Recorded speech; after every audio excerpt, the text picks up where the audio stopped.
Halo para pendengar setia yang sedang menyimak kanal Melewati Separuh Baya. Ini adalah kisah 10 tahun lalu ketika menjadi guru magang di sebuah desa terpencil di pegunungan, kakiku dipukul hingga patah karena menyelamatkan seorang pria yang sedang diburu.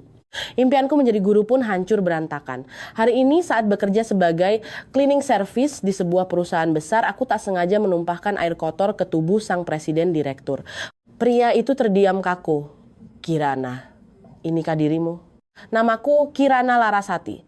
10 tahun sebelum aku menjadi istri dari seorang pria yang sangat disegani di dunia bisnis, aku hanyalah seorang mahasiswi keguruan miskin yang memeluk mimpi untuk mengajar di desa terpencil. Suatu malam yang hujan, aku menyelamatkan seorang pria yang sedang diburu dan terluka di dasar jurang. Siapa sangka, kebaikan itu membuat salah satu kakiku dipatahkan sekaligus memutus jalan hidupku untuk menjadi seorang guru.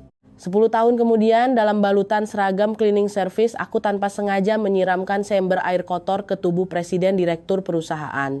Ketika ia memanggil namaku dengan tepat, hidupku berbelok ke arah yang sama sekali berbeda. Jakarta di akhir tahun 2000. Hawa dingin musim hujan cukup untuk membuat orang merindukan kehangatan rumah. Gang sempit di pinggiran Jakarta tempatku tinggal dipenuhi lumut kusam, daun-daun mangga berguguran di depan teras. Angin yang berhembus melewati atap seng terdengar bergemerisik seperti helaan napas panjang. Rumahku sangat miskin, sampai-sampai jika hujan turun, kami harus menaruh baskom untuk menampung air bocor. Tahun itu usiaku 20 tahun, mahasiswi tingkat akhir di sebuah kampus keguruan. Orang-orang sering bilang aku cantik, cantik yang berkulit bersih dan berwajah lembut. Tapi cantik namun miskin, ibarat bunga yang tumbuh di pinggir sawah. Yang kasihan akan memandangi, yang bermulut jahat akan menginjaknya hingga hancur. Impian terbesarku hanyalah bisa memegang kapur putih, berdiri di depan papan tulis, dan mendengar murid-murid memanggilku Ibu Kirana. Ayahku meninggal sejak aku berusia 8 tahun. Ibuku bernama Ibu Sumiati. Sejak kepergian ayah, pikiran ibu seringkali tidak waras. Kadang sadar, kadang linglung. Ada kalanya ibu mengingat jelas setiap makanan kesukaanku, sibuk memasak sayur bening bayam lalu memanggil, "Rana, makan nak, biar kuat belajarnya." Namun di hari lain, ibu akan memeluk boneka kain lusuh, duduk di depan pintu dan bertanya padaku dengan suara kosong, "Kirana kecil belum pulang sekolah ya nak?" Dia pakai seragam putih, cantik sekali. Setiap kali seperti itu, aku hanya bisa memeluk ibu. Kemiskinan mengajariku untuk bersabar dan bertahan. Namun ayah pernah berpesan, "Biar kita miskin harta nak, jangan sampai miskin hati." Kalimat itu terus membawaku melewati tahun-tahun berikutnya. Pagi saat aku menerima surat tugas magang, tanganku gemetar saking senangnya. Di kertas itu tertulis jelas, SDN Dusun Cikabayan, sebuah daerah terpencil di pegunungan Garut Selatan. Aku merasa senang sekaligus cemas. Senang karena akhirnya aku akan benar-benar mengajar di kelas. Cemas karena tempat itu sangat jauh, jalan pegunungannya berbahaya dan berkirim surat akan sangat sulit. Sementara itu, tidak ada yang menjaga ibuku di rumah. Bibi Inah, tetangga baik hati yang sering membantuku menjaga ibu, membelalakkan mata saat mendengar ceritaku. "Ya ampun, anak gadis sendirian pergi jauh ke pelosok Cikabayan. Kamu ini cantik dan polos sekali nak, Bibi khawatir." Aku memaksakan senyum. Cantik kan tidak bisa diparut buat dimasak jadi bubur, Bi. Aku cuma magang beberapa bulan lalu pulang. Lagi pula anak-anak di pegunungan juga butuh guru untuk mengajar mereka membaca. Bibi Inah menghela napas. "Yakinlah berbuat baik, tapi ingat, biar miskin asal terhormat. Di luar sana, jangan terlalu mudah percaya pada orang." Aku mengangguk.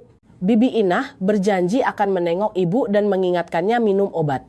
Di kampung miskin ini, orang mungkin kekurangan uang, tapi rasa kekeluargaan masih sangat kuat. Malam itu, aku menyetrika satu-satunya kemeja seragam putihku. Kemeja itu sudah usang, bagian kerahnya sedikit berserabut, tapi aku menyimpannya seperti harta karun. Aku memasukkan buku RPP, rencana pelaksanaan pembelajaran, 2 buah pulpen, sekotak kapur tulis, dan beberapa bungkus permen jahe ke dalam tas kain. Ibu duduk di sampingku menatapku lekat-lekat. Tiba-tiba ia bertanya, "Kirana mau menikah ya nak? Kenapa bajunya putih dan cantik?" Aku terdiam, hidungku terasa perih. Aku berlutut di depan ibu menggenggam tangannya yang kurus. "Tidak bu, Rana mau jadi guru. Rana mau pergi ke gunung, mengajari anak-anak di sana, membaca dan menulis. Ibu di rumah baik-baik ya, tunggu Rana pulang." Ibu menatapku lama sekali, lalu mengusap pipiku. Anak gadis ibu cantik seperti bidadari. "Tapi kita orang miskin. Kalau di luar sana, jaga diri baik-baik. Jangan biarkan orang lain menindasmu." Aku tertawa meski air mata menetes tanpa sadar. "Rana galak kok bu, siapa yang berani menindas Rana? Nanti Rana laporkan ke Bibi Inah." Ibu pun ikut tertawa. Namun sedetik kemudian, ia kembali memeluk bonekanya dan bergumam memanggil nama ayahku. Aku duduk menemani ibu hingga larut malam, hatiku seberat batu. Keesokan paginya, langit masih berkabut. Aku menyandang tas kain di bahu. Bibi Ina memberiku bungkusan nasi dengan tempe orek. Bawa ini buat di jalan. Kalau di sana butuh apa-apa, kirim surat ke rumah. Aku memeluknya. Terima kasih, Bi. Aku titip ibu. Ibu duduk di teras, melambaikan tangan tanpa menangis, hanya berseru, "Rana, belajar yang pintar ya, Nak." Aku segera memalingkan wajah dan berjalan cepat karena takut hatiku goyah. Bus antar kota yang sudah tua menunggu di ujung jalan. Aku naik memeluk erat tas berisi buku pelajaranku di dada. Saat roda bus berputar, gang miskin itu perlahan menjauh, dan bayangan ibu yang duduk di teras pun memudar dalam kabut pagi. Saat itu, aku hanya berpikir sederhana bahwa aku akan segera menjadi seorang guru. Aku tak pernah menyangka ada pintu-pintu yang terbuka melalui impian, namun di baliknya sudah menunggu badai besar. Bus menurunkanku di terminal kecamatan saat hari sudah sore. Perjalanan panjang dari Jakarta ke tempat ini membuat tubuhku remuk redam, punggungku pegal seperti habis memikul sekarung gabah. Aku memeluk tas kainku di tengah terminal kecil, melihat sekeliling yang ada hanyalah gunung yang bertumpuk-tumpuk, awan yang turun rendah, dan hawa dingin yang menyusup ke kerah baju hingga membuatku menggigil. Seorang tukang ojek yang memakai topi proyek kusam menatapku dari atas ke bawah, lalu bertanya, "Ibu guru baru yang mau ke desa ya?" Aku terkejut. "Kok Bapak tahu?" Bapak itu tertawa memamerkan giginya yang kecoklatan karena rokok kretek. Di sini jarang ada gadis dari kota datang memeluk tas buku seperti itu.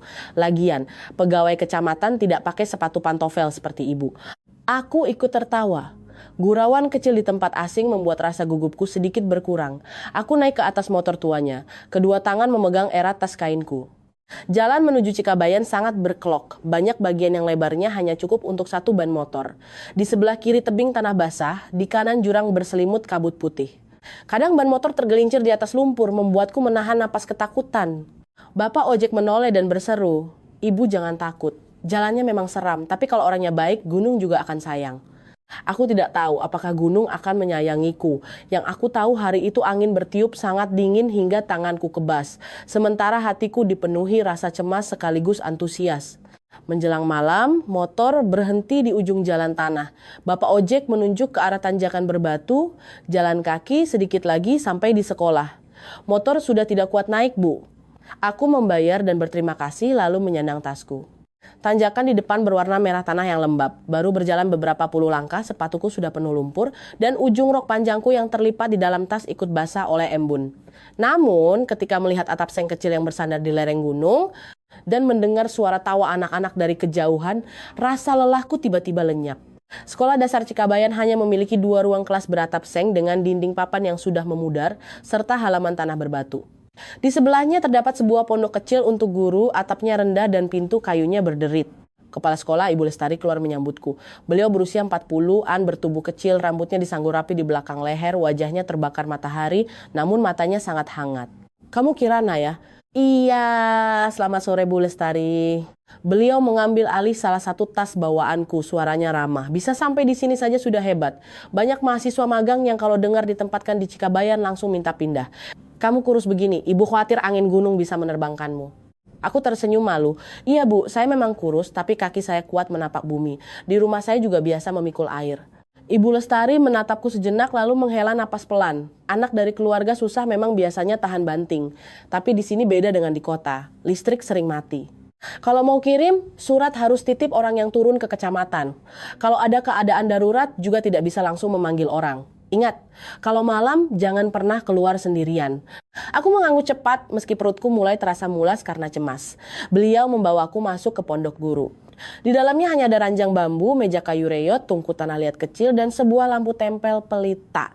Dinding bilik bambu memiliki banyak celah, angin menderu masuk terdengar ngilu. Malam pertama di Cikabayan aku meringkuk di bawah selimut tipis. Di luar suara serangga berderik, suara anjing menggonggong bergema dari ujung desa. Sesekali terdengar suara angin menghantam atap seng seperti ada yang melempar kerikil. Aku merindukan ibu, merindukan gang sempit kami, merindukan sayur bening bayam buatan ibu saat ia sedang waras.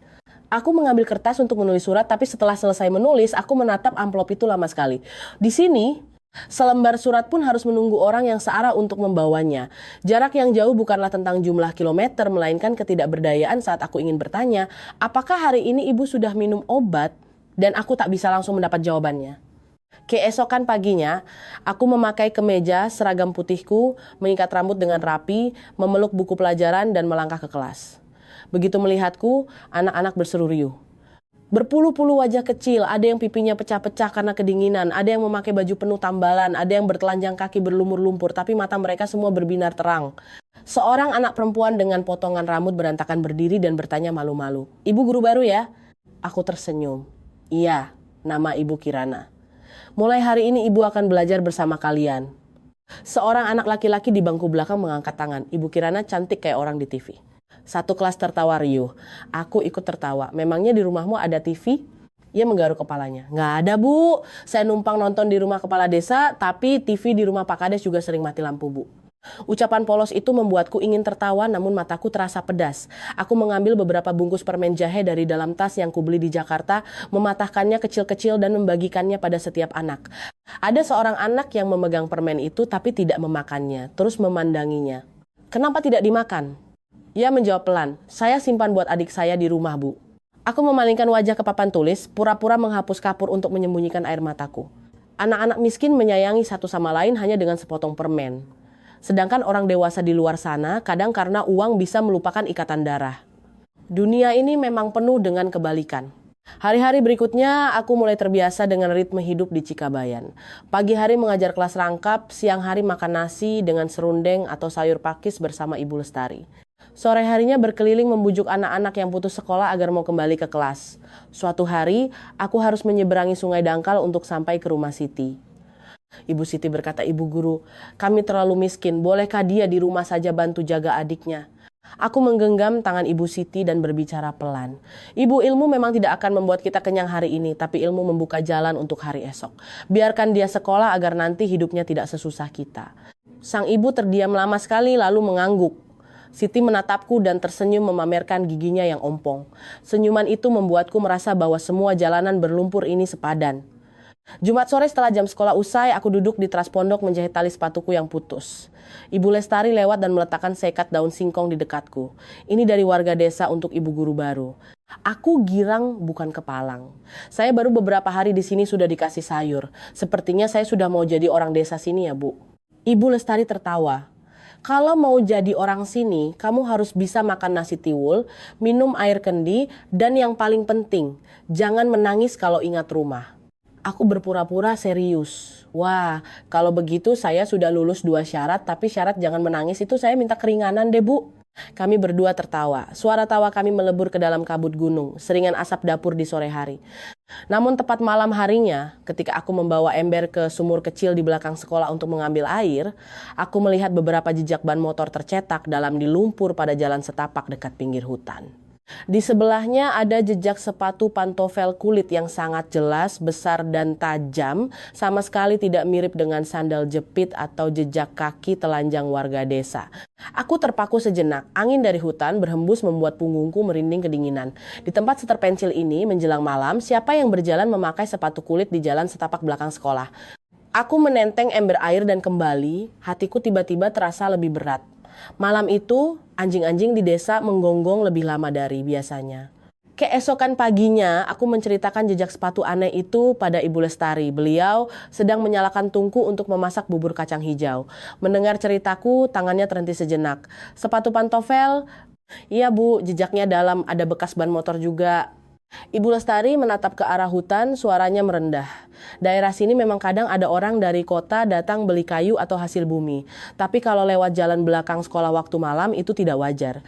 Kamu ingat kunci pintu pondok rapat-rapat? Kalau ada yang tanya aneh-aneh, bilang saja tidak tahu." Aku mengangguk namun perutku terasa melilit cemas. Tapi anak-anak mana tahu kekhawatiran orang dewasa. Mereka tetap berhamburan ke kelas, berebut membaca pelajaran, tertawa terbahak-bahak saat aku menggambar ayam di papan tulis. Lalu Budi bilang gambarku mirip bebek yang sedang flu. Aku tertawa, "Ayam ibu kamu ejek jadi bebek, besok ibu suruh kamu gambar 10 ekor ayam." Dia menjulurkan lidah. "Ibu, gambar saya lebih jelek. Ayam ibu setidaknya masih punya kemauan jadi ayam." Seisi kelas tertawa riuh. Tawa jernih itu membuatku sejenak melupakan jejak sepatu di belakang sekolah. Di tempat terpelosok ini, satu sesi belajar yang damai sangatlah berharga bak semangkuk nasi hangat di hari hujan. Sore harinya, cuaca gunung berubah sangat cepat. Awalnya masih ada sinar matahari tipis di lereng bukit. Namun tak sampai setengah jam, awan hitam sudah turun menyelimuti seluruh desa. Siti tidak masuk sekolah. Seorang murid bilang dia demam sejak semalam. Ibunya sedang ke ladang dan belum pulang. Aku sangat khawatir. Aku mengambil beberapa butir obat penurun panas dari tas, sekantong bubur instan, dan sedikit gula, lalu memakai caping dan pergi ke rumahnya. Rumah Siti berada di ujung desa, harus melewati jalan tanah merah dan menyusuri sungai dangkal. Saat aku tiba, anak itu meringkuk di bawah selimut tipis. Pipinya merah padam, bibirnya kering pecah-pecah. Aku meraba dahinya dan terkejut, panas sekali. Siti membuka matanya, suaranya sangat lemah. Ibu Kirana, saya belum selesai mencatat pelajaran. Tenggorokanku tercekat. Anak miskin ini meski sakit tetap takut ketinggalan pelajaran. Aku memasakkan bubur, membujuknya minum obat, lalu menunggu ibunya pulang untuk memberi pesan panjang lebar. Saat aku kembali ke sekolah, hari sudah gelap gulita.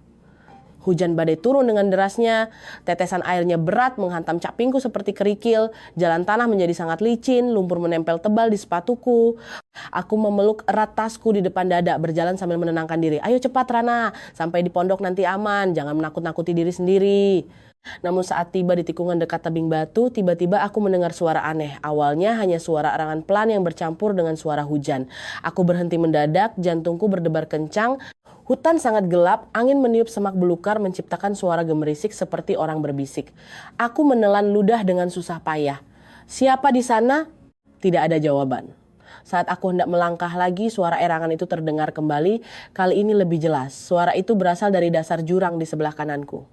Aku gemetar hebat, satu tangan memegang senter, tangan lain memegang gagang payung patah. Di kepalaku terlintas berbagai hal mengerikan. Warga desa bilang di malam hari kadang ada hewan buas terkena jerat di jurang. Ada juga cerita hantu hutan untuk menakuti anak-anak. Aku tidak percaya hal mistis, tapi berdiri sendirian di tengah hujan dan gelap, siapa yang tidak takut? Aku menyorotkan senter ke dasar tebing. Cahaya redupnya menyapu rerumputan basah, melintasi batu berlumut, lalu berhenti pada sebuah tangan manusia. Aku nyaris berteriak. Di bawah celah batu, seorang pria terbaring miring. Kemejanya robek besar di bagian bahu. Darah bercampur air hujan mewarnai tanah menjadi merah. Wajahnya pucat pasi, bibirnya membiru karena kedinginan. Di pergelangan tangannya ada sebuah jam tangan yang memantulkan cahaya aneh. Barang yang aku yakin tidak dimiliki oleh warga miskin, manapun di Cikabayan. Aku merosot turun ke jurang, lumpur memercik hingga ke lutut celanaku. Pak, Bapak masih dengar suara saya? Pria itu membuka matanya sedikit. Mata itu dalam dan tajam, tapi saat itu dipenuhi penderitaan. Tiba-tiba ia mencengkeram pergelangan tanganku. Tangannya sangat dingin, namun cengkeramannya sangat kuat. Jangan panggil siapa-siapa. Aku panik dan terbata-bata. Luka Bapak parah sekali, saya harus panggil orang bawa Bapak ke puskesmas. Ia menggeleng, napasnya tersengal. Jangan, ada orang yang mau membunuhku. Aku akan mati. Kalimat itu bagai petir yang menyambar kepalaku. Aku, seorang guru magang yang memegang pisau potong kayu saja tangannya gemetar. Tiba-tiba dihadapkan pada pria yang sedang diburu pembunuh. Jika aku menyelamatkannya, aku bisa membawa bencana pada diriku sendiri. Jika aku meninggalkannya, bagaimana hati nuraniku bisa tenang? Aku menatap jalanan yang buram oleh hujan di atas, lalu menatap lukanya. Darahnya terus mengalir, ia benar-benar bisa mati. Di saat itu aku teringat pesan ayah. Ayah pernah berkata, melihat orang dalam bahaya dan kita berpaling. Kelak menatap cermin pun hati tak akan tenang. Orang miskin sepertiku tak punya hal besar, tapi sedikit kebaikan hati harus tetap dijaga. Kalau itu hilang, aku akan lebih miskin dari sekadar tidak punya uang. Aku menggertakkan gigi. Bertahanlah, saya bawa Bapak ke pondok. Tapi Bapak harus dengar, jangan bersuara keras. Ia menatapku, sorot matanya sedikit terkejut. Mungkin ia tak menyangka gadis kecil sepertiku berani mengambil keputusan itu. Aku mengalungkan lengannya di bahuku, memapahnya langkah demi langkah mendaki jurang. Tubuhnya jauh lebih berat dari dugaanku. Berkali-kali aku terpeleset. Lututku menghantam batu hingga sakit luar biasa, tapi aku tak berani melepaskannya. Hujan menyabet wajahku dengan perih. Ada kalanya ia pingsan. Aku sambil menariknya berseru, Pak, sadarlah. Kalau Bapak mati di tengah jalan, saya takut banget. Saya baru 20 tahun belum sempat jadi guru resmi. Entah dia dengar atau tidak, sudut bibirnya sedikit bergetar seperti ingin tersenyum. Sesampainya di pondok, aku buru-buru mengunci pintu, menariknya ke belakang tumpukan kayu bakar. Aku menyalakan lampu pelita sangat kecil, mengeluarkan kotak P3K dari sekolah.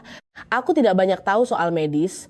Aku hanya membersihkan lukanya dengan air matang yang sudah dingin, mengoleskan obat merah, dan membalutnya dengan kasa bersih. Darah merembes ke kain. Tanganku gemetar sampai gunting berkali-kali nyaris jatuh. Pria itu sadar menjelang tengah malam. Aku sedang duduk di dekat tungku. Tanganku memegang golok pemotong rumput karena ketakutan. Melihatnya membuka mata, aku langsung bertanya, "Nama Bapak siapa? Tinggal di mana? Sebenarnya siapa yang mau mencelakai Bapak?" Ia menatapku sangat lama lalu menjawab dengan suara serak, "Namaku Aditya Wirawan." "Mas Adit." "Lalu kenapa tidak lapor polisi?" Ia mengalihkan pandangan ke arah hujan di luar celah dinding. Suaranya merendah, kekuasaan, belum ada bukti. Orang berduit bisa mengubah korban menjadi pembohong. Orang yang ingin mencelakaiku bukan orang luar. Punggungku merinding dingin, maksudnya orang dalam keluarga. Ia tidak langsung menjawab. Sesaat kemudian ia hanya berkata, "Kirana, semakin sedikit kamu tahu, semakin aman untukmu. Aku sudah terlalu banyak merepotkanmu." Aku menarik selimut tipis menutupi tubuhnya, mencoba mengeraskan suaraku. "Sekarang Mas ada di pondokku, jadi harus dengar kataku. Aku tidak akan bertanya lagi, tapi Mas juga jangan mati. Di sini miskin, sih, tidak ada uang buat beli peti mati yang bagus." Ia menatapku, sorot matanya yang lelah sedikit melembut. "Cara bicaramu aneh sekali." Aku ngomong ngawur karena ketakutan saja. Baru saja aku selesai bicara, dari luar pondok, tiba-tiba terdengar suara gonggongan anjing desa bertubi-tubi, lalu seberkas cahaya senter putih menyapu dinding kayu, melewati celah pintu dengan perlahan, seolah mata seseorang sedang mengintai. Aku langsung mematikan lampu pelita, menahan napas. Di belakangku, Aditya juga berusaha bangkit, tangannya mencengkeram erat ujung selimut. Di luar sana, di antara rintik hujan hutan, terdengar suara langkah kaki yang sangat pelan berhenti di depan halaman pondok. Langkah itu berhenti cukup lama. Aku duduk mematung di dekat tungku. Satu tangan membekap mulutku sendiri, tangan lainnya menggenggam erat gagang golok. Jantungku berdetak sangat kencang, sampai-sampai rasanya jika orang di luar menempelkan telinga ke dinding, ia pasti mendengarnya. Aditya yang berbaring di balik tumpukan kayu bernapas dengan berat. Aku takut ia mengerang kesakitan, jadi aku merangkak mendekatinya, meletakkan jari telunjukku di bibir memberi isyarat diam. Ia menatapku, matanya buram karena demam, namun ia mengerti dan mengangguk pelan. Di luar, cahaya senter kembali menyapu celah pintu, terdengar suara pria berbisik, "Tidak ada siapa-siapa, pasti sudah lari ke arah sungai." Suara lain menimpali dengan kasar, "Cari yang benar. Kalau Pak Hendra tahu kita melepaskannya, kita mati." Mendengar nama itu, bulu kuduku meremang dingin. Pak Hendra? Siapa dia? Kenapa mereka sebegitu takut padanya? Tapi saat itu aku tak berani berpikir banyak, hanya berdoa agar mereka segera pergi. Beberapa saat kemudian, suara langkah kaki menjauh, gonggongan anjing juga mereda. Aku masih duduk diam cukup lama sebelum berani bernapas lega.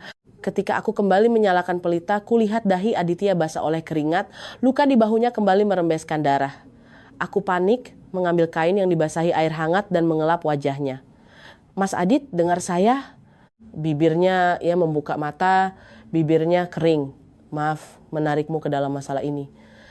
Aku kesal, tapi suaraku bergetar. "Minta maaf sekarang pun tak bikin takutku hilang. Mas harus hidup. Kalau sudah selamat, mau minta maaf 1000 kali juga boleh."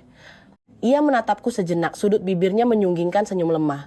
Ibu guru ini lebih galak dari yang aku kira. Memang aku galak. Murid yang tidak hafal pelajaran saja takut padaku, apalagi orang terluka yang nekat mau mati. Aku berkata begitu supaya rasa takutku berkurang, padahal hatiku kalut luar biasa. Malam itu aku tidak tidur. Aku terus duduk di dekat tungku, mengganti kompres basah, menambah kayu bakar, dan sesekali menempelkan telinga ke dinding memastikan keadaan luar. Hujan masih turun rintik-rintik, pondok ini sangat dingin, namun dahi Aditya sangat panas. Menjelang pagi ia mengigau. "Bapak, jangan tanda tangan. Jangan serahkan saham pada mereka." Aku tertegun. Ia bergumam lagi, "Ibu. Aku tahu ibu tidak menyayangiku. Tapi Bapak jangan percaya pada Paman Hendra." Potongan-potongan kalimat yang keluar dari igauannya membuatku semakin yakin urusannya sangat rumit. Saham, Paman Hendra, orang dalam. Kata-kata itu sangat asing bagi seorang guru miskin sepertiku. Tapi aku paham satu hal, ada orang yang sedang merebut sesuatu yang sangat besar, begitu besarnya hingga mereka berani membunuh orang. Pagi harinya aku membasuh wajah dengan air dingin agar segar, lalu mengajar seperti biasa. Aku takut Ibu Lestari melihat kejanggalan, jadi aku memaksakan senyum dan menjelaskan pelajaran dengan suara lantang. Tapi kapur di tanganku beberapa kali hampir jatuh. Anak-anak langsung menyadarinya. Siti mendongak dan bertanya, "Ibu Kirana sakit ya?" Aku mengusap kepalanya. "Tidak, ibu cuma kurang tidur." Budi langsung menyahut, "Kalau ibu ngantuk, ibu tidur saja di kelas, biar kami yang jaga pintunya." Seisi kelas tertawa. Aku ikut tertawa, tapi tenggorokanku tercekat. Anak-anak ini sangat polos. Mereka tidak tahu bahwa di pondok sebelah kelas sedang bersembunyi seorang pria yang bisa membawa malapetaka bagi sekolah ini. Usai mengajar, aku bilang pada Ibu Lestari bahwa aku kurang enak badan dan ingin pulang cepat. Beliau menatapku penuh curiga, "Wajahmu pucat sekali. Ada yang kamu sembunyikan dari ibu." Aku buru-buru menggeleng. "Tidak, Bu, mungkin saya belum terbiasa dengan hawa dinginnya." Ibu Lestari menghela napas. "Di sini kalau ada apa-apa bicaralah. Kamu sendirian, jangan menanggung beban sendiri." Aku menunduk. Aku sangat ingin bercerita, tapi aku takut melibatkan beliau dan anak-anak muridku. Ada hal-hal yang jika kita tahu lebih banyak, bahayanya juga semakin besar. Malam itu aku memasak bubur putih. Di keranjang hanya tersisa 1 butir telur ayam pemberian Ibu Siti. Aku memecahkannya ke dalam mangkuk bubur Aditya. Ia melihatnya dan bertanya pelan, "Kamu makan apa?"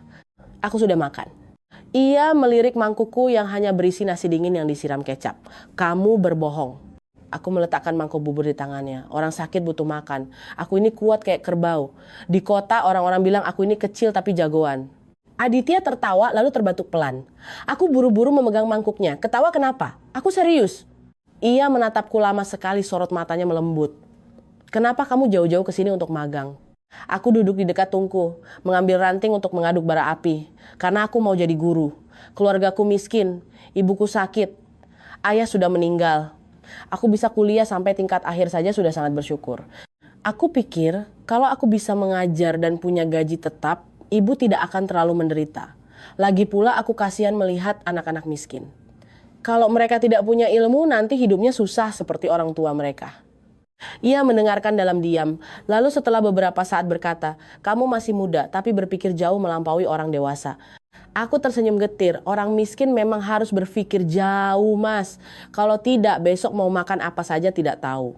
Ia menunduk menatap mangkuk buburnya, suaranya merendah.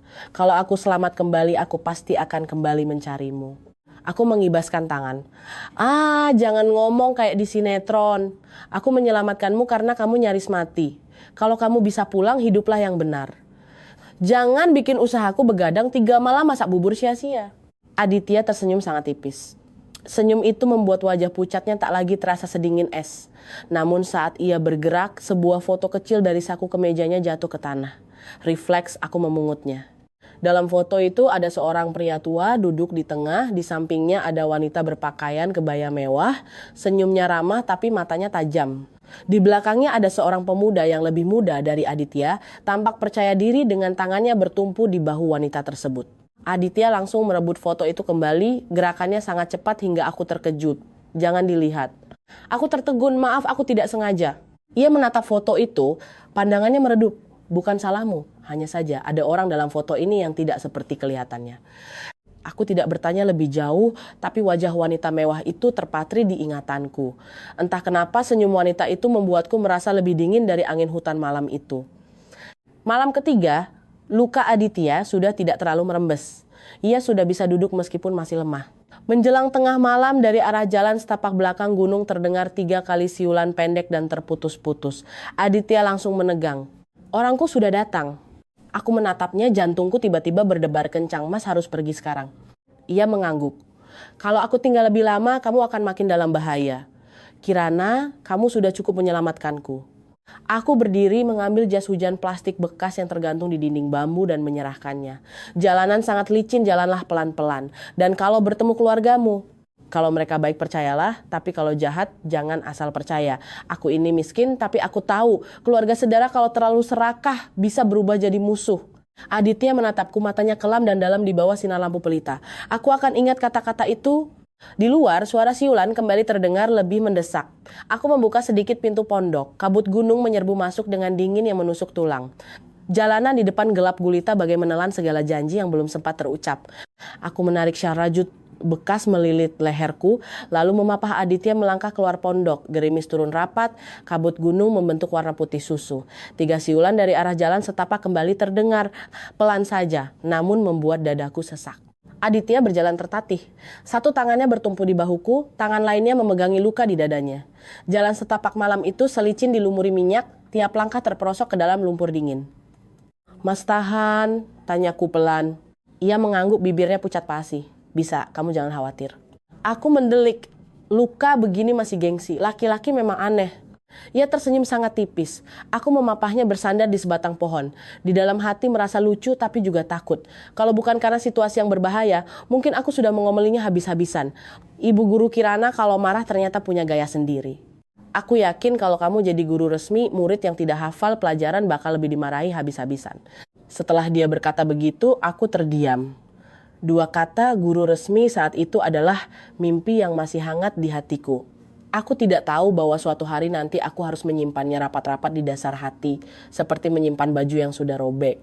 Kami menyusuri lereng hampir setengah jam hingga tiba di jalan setapak. Di bawah rindang pohon, sesosok bayangan berjas hujan hitam berdiri menunggu. Aditya memberi isyarat diam. "Mobil di mana?"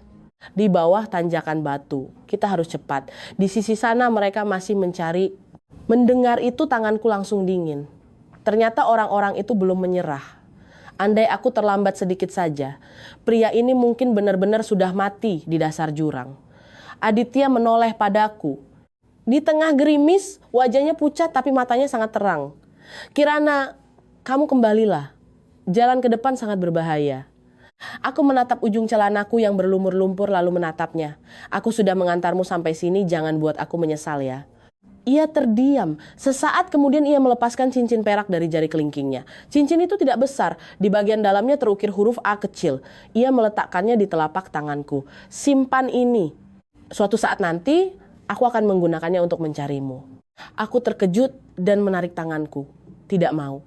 Kalau aku simpan cincin pria asing, nanti dikira orang desa aku sudah tunangan, bisa jadi masalah panjang. Di tengah situasi genting, Aditya malah tertawa. Anggap saja aku menitipkannya. Aku memang miskin, tapi aku tidak mau terima barang berharga. Ini bukan barang berharga, ini janji. Kata-katanya membuatku tercekat.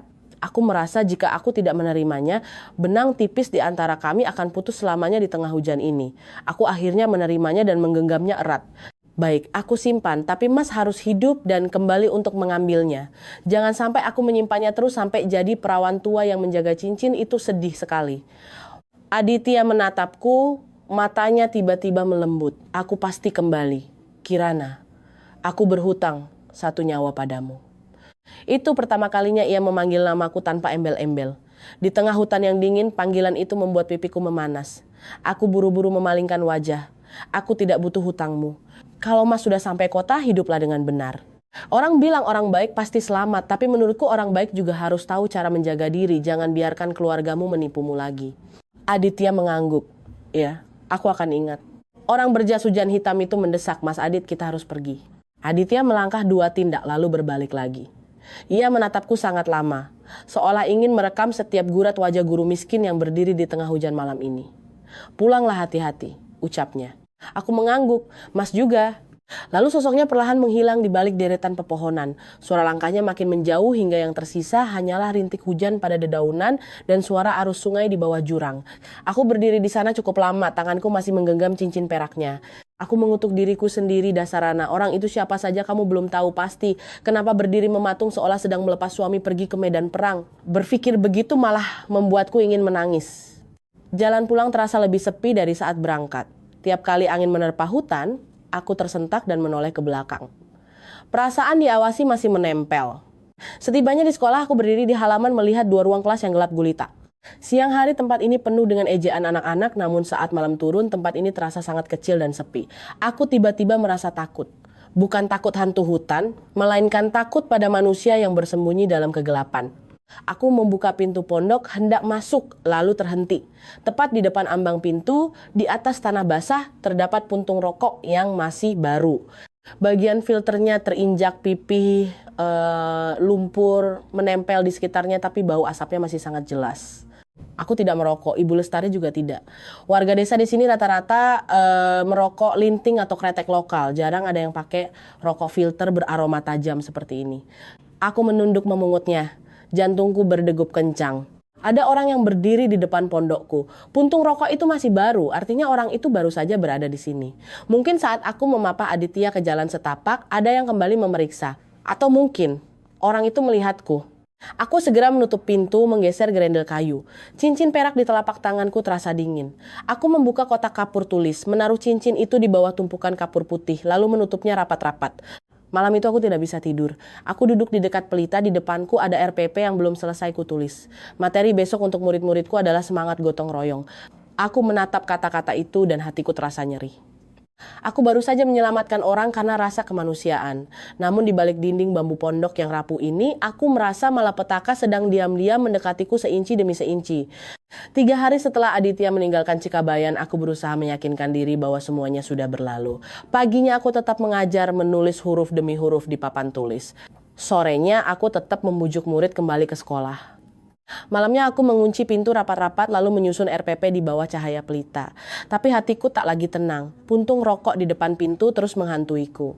Tiap dengar gonggongan anjing di ujung desa, aku terperanjat. Tiap angin menyelinap lewat celah bambu, aku membayangkan ada mata yang sedang mengintip. Rasa diawasi itu sangat menyesakkan, seperti ada ular dingin yang merayap di punggungku. Melihatku pucat, Ibu Lestari bertanya, "Rana, kamu ada masalah? Beberapa hari ini kamu kelihatan seperti orang linglung." Aku memaksakan senyum. "Mungkin saya rindu rumah, Bu." Beliau menatapku sejenak lalu menghela napas. "Kalau rindu, tulislah surat. Jangan disimpan sendiri dalam hati. Anak muda kalau memendam beban nanti bisa jatuh sakit." Aku menunduk membereskan buku murid-murid, tak berani menatap matanya. Aku tahu beliau tulus menyayangiku, tapi jika ku ceritakan bahwa aku baru saja menyembunyikan buronan di pondok, aku takut seluruh sekolah akan terkena getahnya. Keesokan paginya ada 4 pria asing muncul di desa. Mereka tak tampak seperti pengepul hasil bumi atau pegawai kecamatan.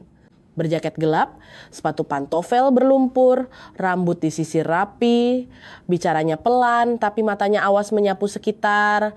Salah seorang masuk ke warung kecil di dekat tanjakan, bertanya, "Bu, ada lihat pria terluka lewat sini?" Pemilik warung menggeleng. Warga desa memang jarang mau ikut campur, apalagi jika berhadapan dengan orang asing.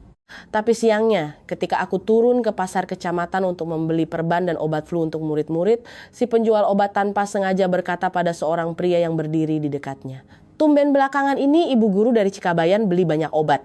Ada yang sakit parah di sekolah." Aku tak terlalu memikirkannya dan hanya tersenyum. "Iya, Bu, anak-anak di gunung sedang banyak yang demam." Saat aku berbalik, barulah kusadari pria itu menatapku. Sorot matanya setajam pisau. Aku memeluk tas obatku dan berjalan lebih cepat, jantungku berdebar kencang. Seandainya saat itu aku tahu bahwa satu kalimat tak sengaja itu cukup untuk mengundang bencana sampai ke depan pintu, mungkin aku sudah langsung melarikan diri dari kecamatan. Malam itu hujan tidak terlalu deras tapi angin bertiup sangat kencang, pondok guru bergetar hebat. Aku sedang menyusun RPP materi semangat gotong royong, berencana mengajarkan anak-anak bahwa sebagai warga negara kita harus saling mengasihi ketika dari luar terdengar suara langkah pelan. Aku mendongak. "Ibu Lestari?" Tidak ada jawaban. Aku berdiri hendak merapatkan gerendel, tapi tiba-tiba pintu kayu itu ditendang hingga jebol. Angin dingin menerobos masuk bersama 4 siluet pria bertubuh besar. Belum sempat aku berteriak, salah seorang sudah menerjang mencengkeram bahuku dan mendorongku jatuh ke lantai tanah. "Ibu guru Kirana, kan?" Aku berusaha tenang meski kakiku gemetar tak bisa berdiri. "Siapa kalian? Ini sekolah. Kalian mau apa?" Pria yang tampaknya sebagai pemimpin membungkuk memungut buku RPP-ku di atas meja, membalik halamannya lalu tersenyum sinis. "Mengajarkan semangat gotong royong ya. Ibu guru ini mulia sekali. Lalu apakah ibu guru juga mengajari murid cara menyembunyikan orang yang hampir mati?" Jantungku seakan berhenti berdetak, saya tidak mengerti maksud Bapak. Satu tamparan keras mendarat di wajahku. Aku terpelanting, telingaku berdenging. Bau amis darah menyebar di mulutku. Pria itu menggertakkan gigi. "Jangan pura-pura bodoh. Di mana pria yang kau sembunyikan di pondok? Dia lari lewat mana?" Aku memegangi wajahku dan berkata menekan setiap kata. "Saya cuma guru magang, saya tidak kenal pria siapapun." Satu pria lain mengobrak-abrik pondok. Ia menendang jatuh tungku, melempar buku-buku muridku dan menginjak-injak kertas RPP yang kutulis semalaman. Kotak kapur jatuh ke tanah. Kapur-kapur putih pecah berserakan seperti tulang-tulang kecil. Melihatnya, tenggorokanku tercekat. "Jangan rusak barang murid-murid saya," teriakku. Si pemimpin berbalik menatapku, tersenyum dingin. "Khawatirkan muridmu, khawatirkan dirimu sendiri." Ia menarik kemeja putih seragamku yang tergantung di dinding bilik. Itu kemeja yang paling berharga bagiku. yang kupakai di hari pertama mengajar. Ia menarik kedua lengannya, bunyi kain robek bergema di tengah pondok yang remang. Aku menerjang secara refleks. "Jangan! Itu seragam mengajarku." Salah satu pria menahanku. Si pemimpin melempar sobekan kemeja putih itu ke tanah dan menginjaknya. "Ibu guru tugasnya mengajar. Siapa yang menyuruhmu ikut campur urusan orang kaya? Kau menyelamatkan dia dan merusak rencana bos. Hari ini nyawamu tidak diambil, tapi kami akan memberimu pelajaran seumur hidup." Aku merinding. "Siapa bos kalian?" Ia membungkuk mendekati wajahku. Suaranya merendah. "Kau tak cukup beruntung untuk tahu namanya." Selesai bicara ia memberi isyarat. Dua pria memegangi tubuhku. Aku meronta dan berteriak, "Tolong, tolong saya." Tapi suara badai menelan teriakanku. Pondok itu agak terpisah dari pemukiman dan di malam hujan warga desa pasti sudah menutup rapat pintu mereka. Aku tahu aku sendirian. Satu pukulan mendarat di bahuku, lalu satu lagi di punggung. Aku kesakitan sampai tak bisa bernapas, tapi aku menggigit bibir tak mau bicara. Aku tak tahu kemana Aditya pergi. Dan kalaupun aku tahu, aku tak akan mengatakannya. Orang boleh miskin, boleh lemah, tapi tidak boleh mengkhianati orang yang baru diselamatkannya. Si pemimpin geram, "Keras kepala." Bagus, biar dia ingat.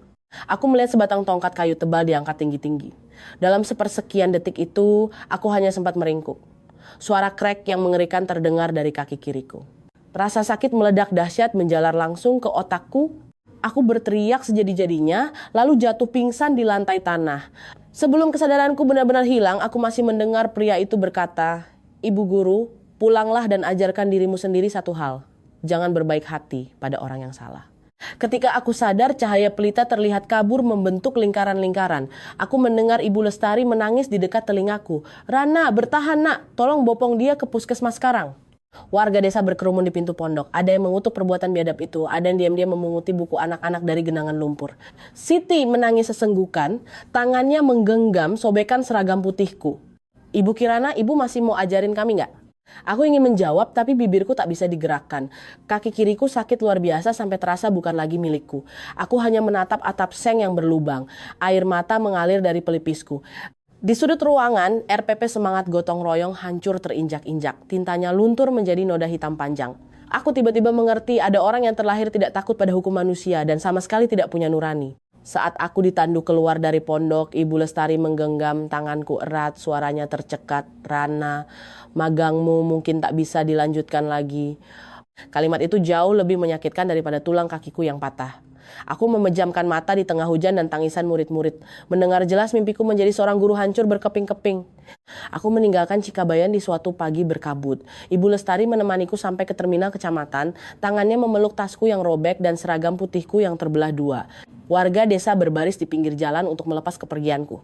Beberapa murid kecil mengejar mobil angkutanku, kaki mungil mereka penuh lumpur meneriakkan namaku dengan suara serak. "Ibu Kirana, ibu harus kembali ya." Aku berbaring di atas tandu darurat, kaki kiriku dibebat keras, sakitnya membuat setiap tarikan napas terasa perih. Aku ingin bangun dan melambaikan tangan, tapi tubuhku tak punya tenaga. Siti berlari mendekati jendela menyodorkan segenggam bunga liar yang sudah remuk. "Ibu bawa ini. Bunga ini tidak bikin kaki sakit kok, Bu." Aku menerimanya, air mataku tumpah. Seorang anak kecil saja takut aku kesakitan, tapi ada orang dewasa yang tega mematahkan masa depan orang lain demi kepentingan mereka sendiri. Ibu Lestari menggenggam tanganku, suaranya serak. "Rana, ibu minta maaf tidak bisa melindungimu." Aku menggelengkan kepala, tenggorokanku perih, tapi aku memaksakan bicara. "Bukan salah ibu, tolong jaga anak-anak, jangan sampai mereka putus sekolah." Ibu Lestari membuang muka menghapus air mata. Mobil melaju pelan, desa Cikabayan menjauh ditelan kabut. Aku melihat atap sekolah kecil itu tertutup rimbunnya pohon. Hatiku sakit seperti telah meninggalkan sebagian diriku di sana. Setibanya di Jakarta, aku langsung dirawat di rumah sakit. Dokter melihat hasil röntgen dan bicara pada Bibi Ina serta ibuku. Patahan tulangnya parah dan penanganannya terlambat karena perjalanan jauh. Kami akan berusaha semaksimal mungkin, tapi kemungkinan kaki kirinya bisa kembali normal, sangat kecil. Ibuku mendengar kata-kata itu setengah sadar setengah linglung. Ia memandangi kakiku yang digips, awalnya hanya termangu. Lalu tiba-tiba ia menghambur memeluk kakiku dan menangis seperti anak kecil. "Siapa yang pukul Rana? Siapa yang bikin anakku sakit? Kembalikan kaki anakku." Aku menahan sakit hingga berkeringat dingin tapi tetap mengelus rambut ibu. "Ibu, Rana nggak apa-apa, Rana cuma jatuh." Ibu mendongak, matanya yang kadang waras kadang gila tampak memerah. "Kamu bohong. Anak ibu pergi untuk jadi guru, kenapa pulangnya jadi begini?" Pertanyaan itu menusuk jantungku. Aku memalingkan wajah ke tembok, menggigit bibirku hingga berdarah. Aku tak berani mengatakan bahwa anak gadis ibu mungkin tak akan pernah bisa berdiri di depan kelas lagi. Hari-hari panjang di rumah sakit terasa lambat. Biaya obat, ranjang, dan makan membebani pundak Bibi Inah dan beberapa kerabat miskin kami. Aku merasa seperti benalu. Suatu malam aku mendengar Bibi Inah bicara dengan pamanku di lorong. Kasihan si Rana. Ayah sudah nggak ada, ibu sakit jiwa, sekarang kakinya patah. Entah dosa apa yang bikin hidupnya disudutkan begini. Paman menghela napas. Ya, yang penting masih hidup. Tapi dengan kaki begitu, mana mungkin dia bisa jadi guru nanti. Aku memejamkan mata, air mataku membasahi bantal. Perkataan mereka memang benar, tapi kebenaran yang menggores luka itu sakitnya 10 kali lipat. 2 bulan kemudian aku keluar dari rumah sakit. Gips kakiku dilepas, tapi aku tak bisa melangkah normal. Setiap kali kaki kiriku menginjak lantai, lututku miring dan telapak kakiku terseret mengikuti ritme yang pincang. Dokter menyarankan fisioterapi jangka panjang dan menghindari berdiri terlalu lama. Aku menatap sandal jepit usang di kakiku, merasa diriku ibarat burung patah sayap yang masih harus belajar terbang. Kembali ke rumah, kamar kontrakan kecil itu masih lembab, atap sengnya masih bocor, ibu masih memeluk boneka kainnya di teras. Tapi aku bukan lagi Kirana yang dulu berangkat ke pegunungan. Dengan bantuan kruk, aku pergi ke kampus menemui bagian akademik. Dosen penanggung jawab melihatku lama sekali, suaranya penuh rasa kasihan. Rana, kampus sangat menyayangkan kejadian ini. Magangmu terputus, tidak ada nilai evaluasi. Kondisi kesehatanmu juga tidak memungkinkan untuk mengulang magang dalam waktu dekat. Gitu. Kamu bisa cuti dulu, tunggu sampai agak pulih baru kita bicarakan. Aku menggenggam erat ujung meja. Pak, tolong izinkan saya magang lagi. Saya bisa mengajar sambil duduk. Berdiri sebentar juga tidak apa-apa. Saya hanya ingin menyelesaikan magang. Dosen itu menghela napas. Bapak mengerti kondisimu, tapi mengajar di kelas bukan cuma duduk berceramah. Guru butuh bergerak, apalagi di daerah terpencil yang butuh guru cekatan. Kamu istirahat saja dulu. Aku melangkah keluar dari gerbang kampus. Panas terik menyengat Jakarta, tapi hatiku dingin sedingin es. Suara bel kampus berdentang dari gedung belakang. Begitu lantang dan hidup, sementara aku berdiri di luar gerbang seperti orang yang ditinggalkan di balik pintu yang baru saja tertutup. Kabar kakiku patah dan gagal magang menyebar di kampung. Ada yang benar-benar kasihan dan mengirimi kami semangkuk bubur atau sayuran. Tapi ada juga yang mulutnya setajam silet. Seorang ibu tetangga bergosip tepat di depan gang. Cantik-cantik tapi nasibnya sial. Memang sudah takdirnya nggak bisa jadi guru. Yang lain menimpali. Makanya anak perempuan merantau jauh sendirian. Siapa tahu apa yang terjadi di gunung sana. Aku mendengar semuanya. Tiap kata itu bagaikan debu panas yang ditaburkan ke dalam lukaku. Aku ingin berlari dan bertanya apa salahku pada mereka. Tapi kemudian aku urung. Omongan orang itu seperti banjir bandang. Kalau ditahan dengan tangan kosong hanya akan membuat kita kelelahan. Malam itu, aku mengambil sisa kemeja seragam putihku yang robek dan menjahitnya kembali. Baru beberapa jahitan, tanganku bergetar terlalu kuat, jarumnya menusuk ujung jariku, darah merah menetes di atas kain putih itu. Aku menatap bercak darah itu cukup lama, lalu melipat kemejanya dan menaruhnya bersama kotak kapur yang pecah, sisa RPP yang berlumpur, dan cincin perak berhuruf aprok ke dalam sebuah kaleng biskuit bekas. Aku mendorong kaleng itu ke kolong tempat tidur. Ibu yang duduk di sebelahku tiba-tiba bertanya, "Kenapa kamu nggak ngajar lagi?" Aku terdiam sejenak lalu tersenyum tipis. Rana lagi libur panjang, Bu. Kalau liburnya sudah habis, Rana ngajar lagi. Ibu mengangguk percaya seperti anak kecil, sementara aku memalingkan wajah dan menangis tanpa suara. Sejak hari itu aku mulai mencari kerja. Karena kakiku pincang, tak ada yang mau menerimaku bekerja tetap.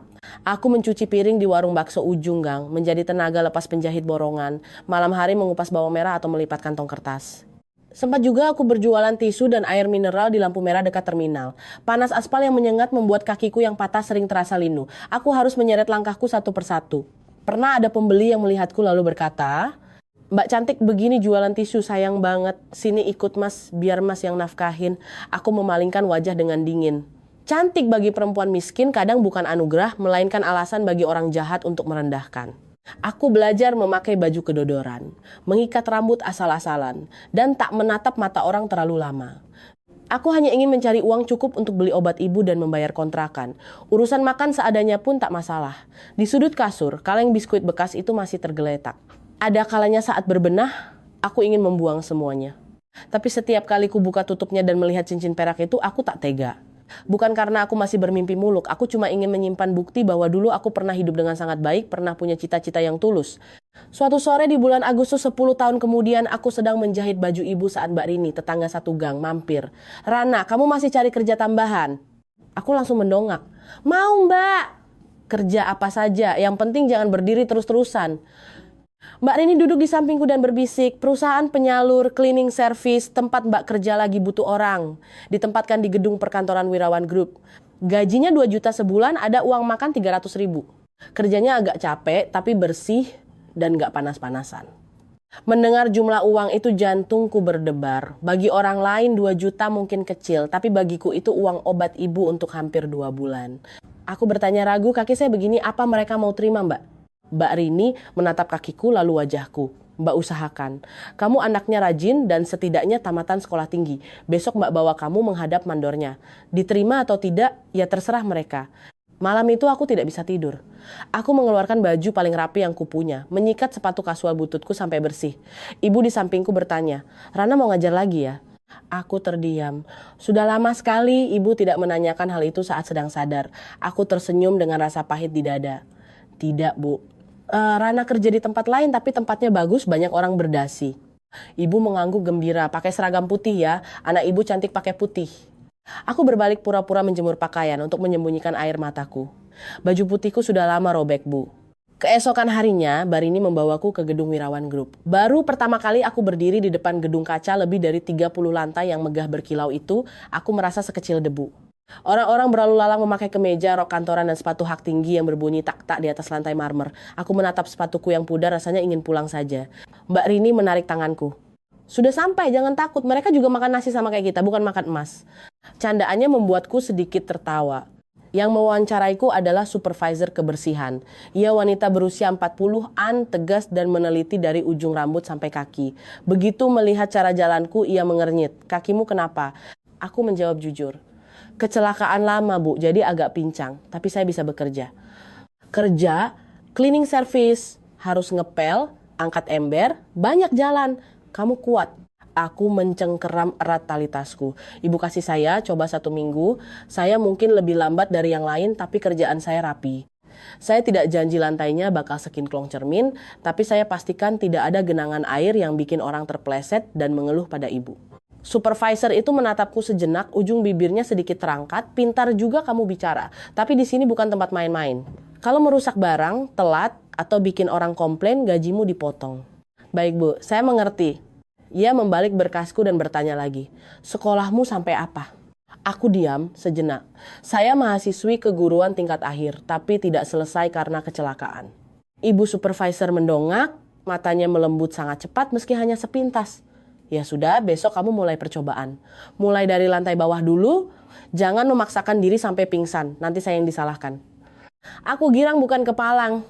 "Terima kasih, Bu, saya akan berusaha keras." Hari-hari pertamaku di Wirawan Group kujalani seolah takut mereka akan berubah pikiran lalu memecatku. Aku datang paling awal, mengepel tiap sudut, baseboard, memungut tiap serpihan kertas. Karyawan kantoran yang lewat jarang ada yang memperhatikanku. Bagi mereka, petugas kebersihan ibarat bayangan, baru diingat ketika lantai kotor atau tisu toilet habis. Saat jam istirahat, aku tak sengaja mendengar beberapa karyawati bergosip di pantry. Dengar nggak? Pak Presdir Aditya Wirawan hari ini rapat di lantai 32 loh. Umur 38 tapi masih single. Ganteng, tajir melintir, auranya dingin ala CEO di drama-drama. Tapi lihat mukanya yang tegang terus, kalau jadi pacarnya pasti penuh tekanan. Aku yang sedang mencuci gelas di belakang mereka terhenti saat mendengar nama Aditya Wirawan.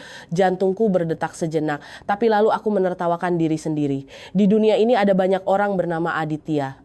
Pria dari masa lalu itu pasti sudah punya keluarga dan kehidupan sendiri, sementara aku hanyalah tukang sapu pincang yang berdiri di balik pintu sambil mencucikan gelas orang. Sore harinya, ibu supervisor memanggilku, "Kirana, besok kamu naik ke lantai 32 bantu ngepel area lift direksi. Orang di atas sangat pemilih, jangan sampai ada air yang menggenang. Kerjakan dengan hati-hati." Aku buru-buru mengangguk. "Baik, Bu, saya ingat." Ia memberiku seragam baru yang sedikit lebih bagus dan merendahkan suaranya. Di atas ada sekretaris bernama Mbak Siska. Dia cerewet sekali. "Turuti saja kata-katanya, jangan dibantah. Kita ini kerja ikut orang, sabar sedikit itu lebih baik."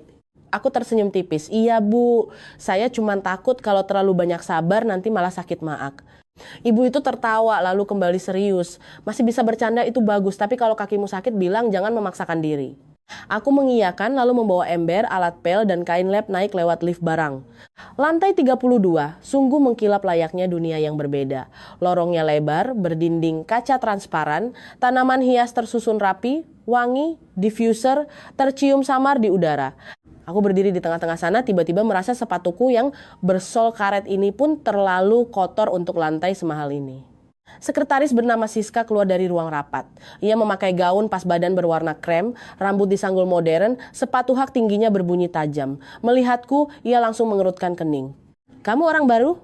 Iya Bu, nama saya Kirana, hari ini ditugaskan bantu ngepel area lift. Ia melirik ke arah kakiku. Tatapannya menyiratkan ketidaksukaan. Kamu jalan begitu tidak apa-apa. Di area ini Pak Direktur dan klien sering lewat. Saya tidak mau ada kecelakaan. Aku menunduk. Saya akan hati-hati Bu. Ibu tenang saja. Siska menunjuk ke arah lift VIP. Setelah dipel harus langsung kering. Ember air kotor tidak boleh ditaruh di tengah jalan. Pak Aditya paling benci kecerobohan. Mendengar nama Pak Aditya, aku kembali tertegun. Tapi lalu kuyakinkan diri jangan banyak pikir. Pria yang posisinya setinggi itu, biarpun punya nama yang sama, tak ada hubungannya dengan tukang bersih-bersih sepertiku. Aku mulai mengepel dari sudut lorong. Semakin lama, kaki kiriku makin terasa linu. Lantai marmer itu licin dan dingin. Aku harus menumpukan berat badan di kaki kanan sehingga punggungku pun ikut pegal. Tapi mengingat uang obat untuk ibu, aku menggigit bibir dan terus bekerja. Keringat mengalir di pelipis, aku mengusapnya dengan lengan baju lalu menunduk memeras kain pel kuat-kuat. Sekitar jam 9 pagi, lorong mulai ramai. Beberapa staf memakai jas berlalu lalang sambil membicarakan istilah bisnis yang tak ku mengerti. Mereka berjalan cepat, tatapan lurus ke depan, seolah semua sedang berpacu mengerjakan hal besar. Aku menepi menempel pada dinding, hanya berharap tak mengganggu siapapun. Selesai mengepel area lift, aku mengangkat ember berisi air kotor kecoklatan berniat membuangnya ke toilet. Embernya tidak terlalu berat, tapi karena aku sudah berdiri terlalu lama, lutut kiriku tiba-tiba berdenyut nyeri. Aku berhenti sejenak menarik napas panjang. Ayo bertahan Rana, jangan sampai di hari pertama di lantai direksi kamu sudah dikomplain. Tepat pada detik itu, lift VIP berbunyi ting. Pintu terbuka, sekelompok orang berjalan keluar dengan cepat. Di depan sendiri adalah seorang pria bertubuh tegap mengenakan jas hitam legam. Di belakangnya ada Siska, dua pria parubaya, dan seorang asisten yang memeluk dokumen. Aku buru-buru menghindar ke kanan, tapi kaki kiriku seketika lemas. Tubuhku oleng. Ember di tanganku ikut miring secara ekstrem. Beur! Air kotor itu menyiram langsung ke bagian bawah jas dan sepatu kulit mengkilap pria di depan tadi. Seluruh lorong mendadak hening. Aku membeku, tanganku masih memegang gagang ember yang tinggal setengah isi, bibirku kering kerontang. Siska adalah orang pertama yang bereaksi. Wajahnya pucat pasi karena marah. Astaga, apa yang kamu lakukan? Kamu tahu ini siapa? Ibu supervisor yang baru keluar dari lift barang juga pucat melihat pemandangan itu. Kirana, kenapa bisa begini? Aku menaruh ember di lantai, membungkuk dalam-dalam. Suaraku bergetar tak keruan. Saya minta maaf. Maafkan saya Pak Direktur. Saya tidak sengaja. Kaki saya tiba-tiba nyeri jadi terpeleset sedikit. Biaya, laundry atau ganti sepatunya, silakan potong dari gaji saya akan tanggung semuanya. Siska mengomel, dipotong gaji setahun pun belum tentu cukup buat beli jas ini. Sudah saya bilang berkali-kali, jangan taruh air di jalanan. Aku menunduk semakin dalam, telingaku panas, mataku pedih. Aku tak berani menatap pria itu. Di pikiranku hanya terbayang wajah ibuku di rumah dan hutang obat di apotek. Kalau hari ini aku dipecat, aku tak tahu lagi harus cari uang kemana. Namun, pria itu tidak memarahiku. Ia berdiri mematung dalam waktu yang sangat lama, cukup lama hingga orang-orang di sekitarnya mulai saling berpandangan bingung. Lalu aku mendengar suaranya bergema berat dan sedikit serak. Siapa namamu? Aku pikir aku salah dengar. Buru-buru ku jawab, nama saya Kirana Larasati, Pak. Udara di sekitar kami seolah membeku. Aku masih menunduk, hanya melihat air kotor menetes satu persatu dari ujung jasnya ke atas lantai marmer. Tik, tik.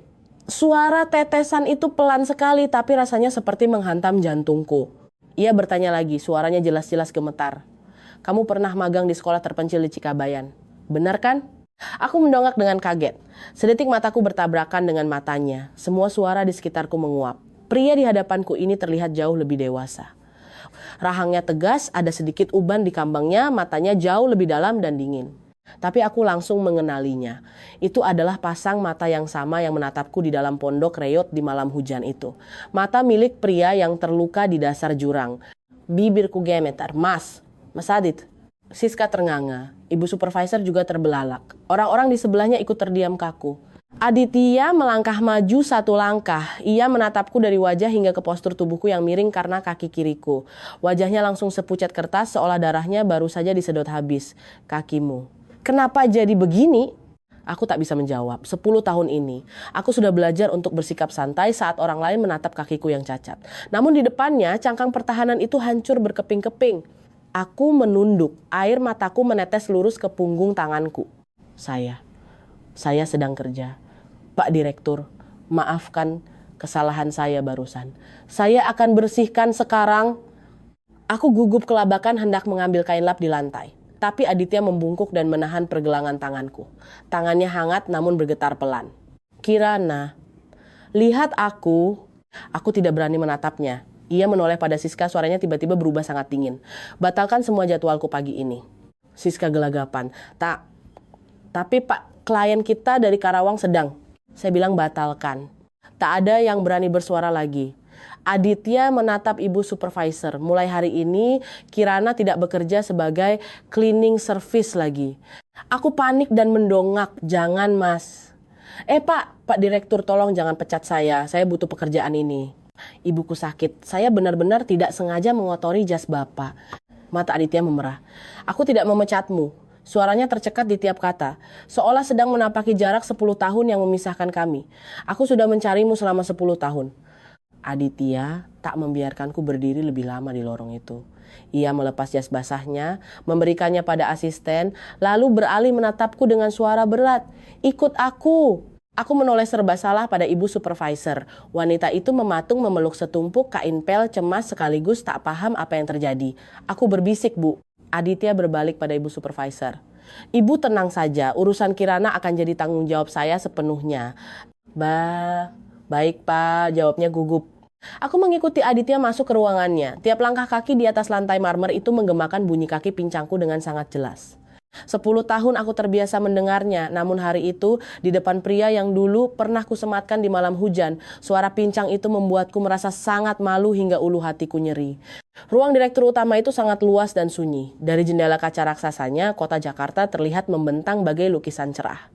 Gedung-gedung tinggi, kemacetan lalu lintas, dan manusia-manusia kecil yang berlari demi sesuap nasi. Aku berdiri di dekat pintu, tak berani melangkah lebih ke dalam. Takut sandal jepit dan seragamku mengotori karpet mewahnya. Melihatku mematung, Aditya menoleh pelan. Rana, duduklah. Aku menggeleng. Saya berdiri saja, seragam saya masih kotor. Kalau duduk di kursi Bapak nanti kotor. Ia menatapku, matanya memancarkan kepedihan yang memaksaku berpaling. Sudah 10 tahun, kamu masih saja mendahulukan orang lain. Aku menunduk, bukan karena saya sok suci, Mas. Cuma orang miskin terbiasa hidup hati-hati. Kemana-mana takut merepotkan, takut merusak barang, takut salah. Lama-lama ketakutan itu jadi naluri. Aditya menarik sebuah kursi dan berkata tegas, duduk. Kakimu tidak bisa berdiri lama. Aku terpaksa duduk. Ia menuangkan segelas air hangat untukku. Tangannya sangat stabil, tapi kulihat buku-buku jarinya memutih saking eratnya menggenggam gelas. Cukup lama ia terdiam, hingga akhirnya bertanya, setelah malam aku pergi. Apa yang terjadi? Aku memegang gelas kaca. Rasa hangat merambat ke telapak tanganku. Selama belasan tahun aku sangat jarang menceritakan hal itu pada siapapun. Bukan karena sudah lupa, tapi setiap kali mengingatnya, kaki kiriku seolah dipatahkan kembali. Hari itu aku bercerita perlahan. 3 hari kemudian, ada beberapa orang asing naik ke desa. Mereka menanyakan soal Mas Adit.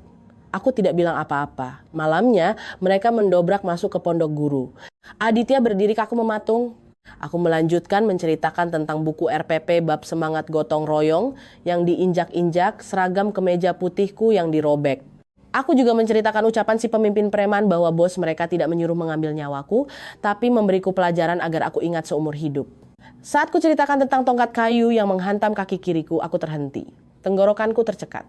Aditya memalingkan wajah, bahunya menegang. Kenapa kamu tidak lapor polisi? Aku tersenyum getir. Lapor kok. Ibu Lestari melapor ke kantor polisi di kecamatan. Tapi zaman itu bukti sangat minim. Mereka bukan orang desa situ. Selesai memukul langsung kabur. Sedangkan aku terkapar di rumah sakit, ibuku di Jakarta makin sakit. Akhirnya laporannya menggantung begitu saja. Orang miskin sepertiku buat makan sehari-hari saja susah, boro-boro mengawal kasus hukum sampai tuntas. Aditya memejamkan mata. Saat ia membukanya kembali, matanya merah menyala. Kamu kehilangan pekerjaan gurumu. Aku mengangguk. Magangku gagal. Kakiku tidak bisa jalan normal. Kampus menyuruhku cuti sampai kondisiku stabil. Tapi sakit ibuku makin parah, butuh uang obat dan bayar kontrakan. Aku tak bisa menunggu lama, aku terpaksa kerja serabutan. Aku berusaha bicara dengan nada datar, seolah hal itu bukan masalah besar. Tapi kata-kata yang keluar terasa sangat berat. Aku pernah cuci piring, buru jahit, jualan tisu, asuh anak orang sampai akhirnya dapat kerjaan cleaning service di sini. Gaji 2 juta plus uang makan 300 ribu. Buat orang lain itu kecil tapi buatku itu pelampung penyelamat. Aditya berjalan mendekati jendela kaca. Ia menempelkan telapak tangannya di ambang jendela menunduk cukup lama. Aku mendengar suaranya serak. Ini semua gara-gara aku. Aku sontak menggeleng. Bukan, jangan bicara begitu. Ia berbalik menatapku. Kalau aku tidak muncul di Cikabayan, kamu pasti sudah jadi guru. Kamu tidak akan patah kaki, tidak perlu jadi tukang sapu, dan tidak perlu membungkuk meminta maaf gara-gara sember air kotor. Aku balas menatapnya lurus-lurus. Mas Adit, yang salah itu bukan orang yang diselamatkan. Yang salah adalah orang yang mau membunuhmu dan memukulku. Aku menyelamatkanmu karena waktu itu Mas nyaris mati. Kalau waktu bisa diputar kembali, aku tetap akan menyelamatkanmu. Ia menatapku, bibirnya terkatup rapat. Di dalam sorot matanya ada rasa sakit, penyesalan, dan sesuatu yang mirip dengan sumpah. Ia menekan tombol telepon internalnya. Panggil pengacara Rendra ke ruanganku sekarang. Dan suruh bagian HRD siapkan berkas pegawai atas nama Kirana Larasati. Mulai hari ini dia tidak lagi berada di Departemen Kebersihan. Aku panik, jangan lakukan itu Mas. Aku tidak mau orang bilang aku memanfaatkanmu.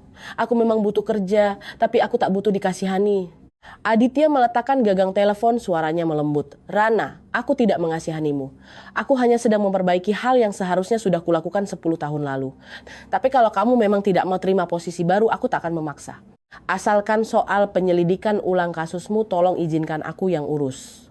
Aku terdiam. Aku sudah memendam masa lalu ini terlalu lama. Saking lamanya kukira ia sudah membusuk bersama kaleng biskuit di bawah kasurku. Namun ternyata luka tak akan hilang dengan sendirinya. Ia hanya menunggu waktu sampai ada yang memanggil namanya dengan benar. Pengacara Rendra datang 10 menit kemudian, usianya sekitar 40-an, bertubuh kurus, bermata tajam tapi bicaranya tenang. Aditya menceritakan garis besarnya, lalu berkata, saya mau kamu lacak ulang kasus tahun 2000 di Cikabayan. Cari berkas di puskesmas kecamatan, rumah sakit di Jakarta, pihak kampus, juga cari mantan kepala sekolahnya, Ibu Lestari, semuanya. Pengacara Rendra mencatat dengan cepat. Baik, kalau catatan medis, BAP di kantor polisi setempat, dan saksi masih ada, kita bisa merekonstruksi kejadiannya. Yang paling penting adalah melacak siapa eksekutornya atau aliran dana kepada preman sewaan itu. Mendengar itu punggungku merinding. Apa masih bisa dicari? Ini sudah 10 tahun. Pengacara Rendra menatapku pelan. Ada hal yang 10 tahun dikira sudah tenggelam, tapi selama masih ada satu orang yang hidup dan satu lembar kertas yang tersimpan, kebenaran pasti akan menemukan jalannya kembali. Kalimat itu mengingatkanku pada pesan ayah. Di dunia ini, pohon yang lurus tak takut mati berdiri, yang ditakutkan hanya ketika orang menebang pohon itu lalu beralasan itu karena angin. Sekarang mungkin sudah saatnya aku tidak diam lagi.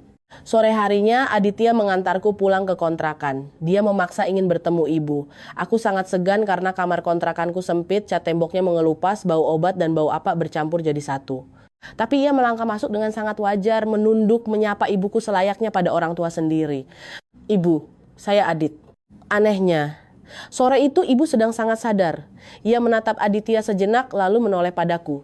Rana, pemuda ini siapa? Kok liatin kamu penuh kasih sayang begitu? Wajahku memerah.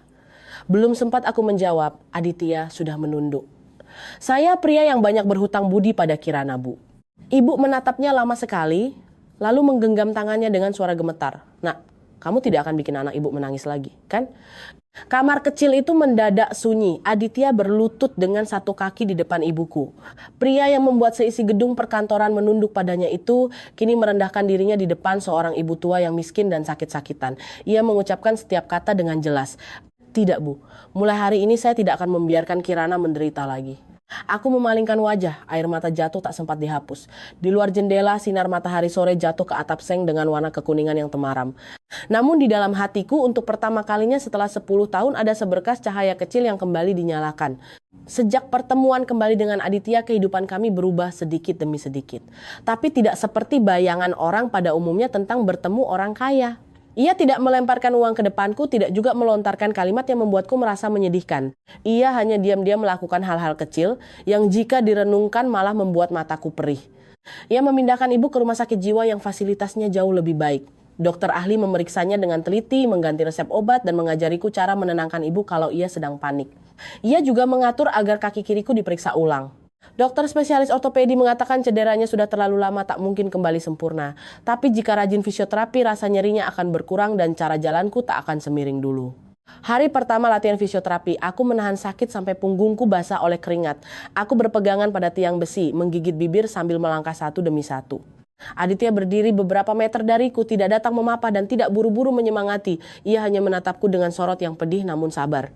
Aku meringis. Mas, liatin terus, aku jadi tertekan. Ia menjawab serius. Aku sedang belajar menahan diri supaya tidak lari menolongmu.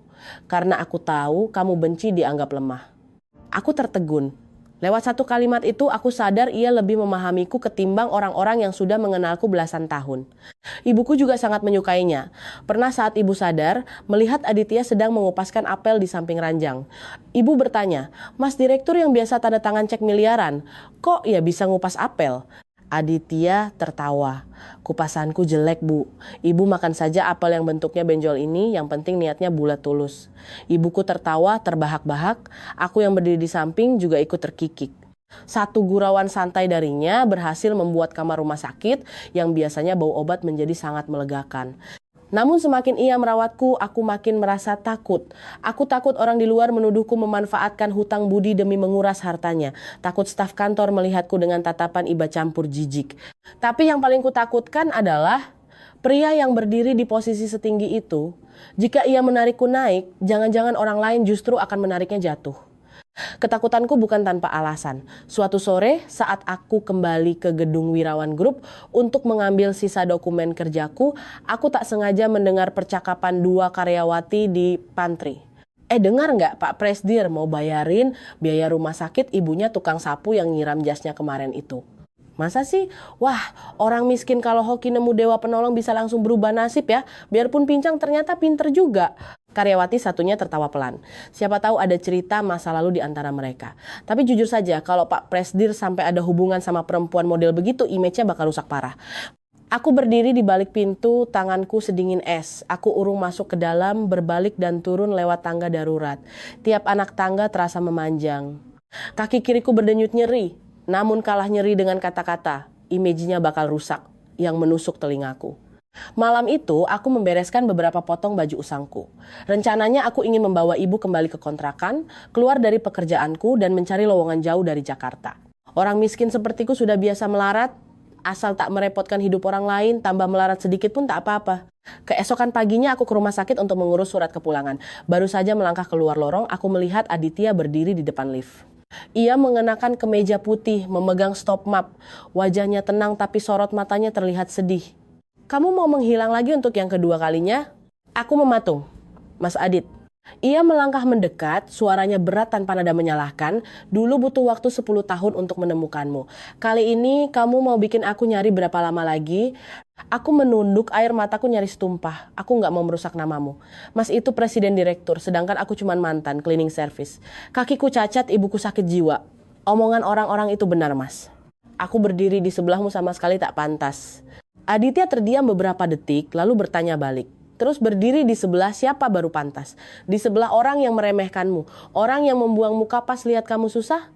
Atau orang yang cuma lihat kakimu yang pincang tapi lupa bahwa kamu pernah menyelamatkan nyawa orang? Aku tercekat tak bisa bersuara. Ia meletakkan stop map-nya ke atas kursi tunggu, lalu menatapku lekat-lekat. "Rana, mungkin kamu pikir aku mencarimu buat bayar hutang budi. Setelah bertemu, aku juga baru sadar kalau bukan itu alasannya. 10 tahun ini yang aku ingat bukan cuma kamu pernah menyelamatkan nyawaku. Aku ingat bubur dicampur telur yang kamu kasih ke aku. Aku ingat guru magang miskin yang ketakutan setengah mati tapi berani pegang golok menunggui orang yang terluka. Aku ingat omonganmu, keluarga kalau kelewat serakah bisa jadi musuh. Aku mencarimu karena kamu adalah kamu. Tangisku pecah. Tapi keluargamu gimana? Ibu tirimu, adik tirimu, orang-orang yang dulu mau membunuhmu, masuk ke rumahmu sama saja aku masuk ke kandang harimau. Aditya mengangguk, ia sama sekali tak menutup-nutupi. Benar, keluargaku tidak damai. Nyonya Ratnasari bukan orang yang gampang menerimamu. Bagas dari luar manggil aku kakak, tapi di dalam hatinya dia mau merebut segalanya. Pak Hendra Kusuma juga masih punya kekuasaan besar di Wirawan Group. Aku nggak mau membohongimu bahwa menikah denganku kamu bakal langsung hidup enak Mbak Putri Raja. Menikah denganku mungkin kamu harus telan banyak sakit hati. Aku menatapnya, bibirku gemetar. Terus kenapa Mas kasih tahu semua ini? Ia mengeluarkan sesuatu dari saku kemejanya, cincin perak berukir huruf A, cincin yang sudah kusimpan 10 tahun di dalam kaleng biskuit, lalu kukembalikan padanya tempo hari di ruang direktur. Karena aku mau bertanya padamu secara baik-baik untuk sekali ini saja. Kirana Larasati, maukah kamu jadi istriku bukan supaya aku bisa bayar hutang budi, bukan karena aku kasihan. Tapi karena aku mau, mulai sekarang, tiap kali kakimu terasa capek melangkah, ada satu orang yang siap berjalan melambat menemanimu. Kalimat terakhirnya sukses membuat hatiku luluh lantak. Aku sudah pernah mendengar hinaan, cibiran, juga rayuan iseng, tapi belum ada satupun yang pernah bilang bahwa mereka akan berjalan melambat menemaniku. Aku bertanya pelan, kalau nanti orang-orang ngetawain Mas gimana? Ia menjawab enteng. Ya biasa aja ketawa, mulut mereka kan bukan yang ngasih kita makan. Buatku, yang memalukan itu bukan orang yang jalannya pincang gara-gara nolongin orang.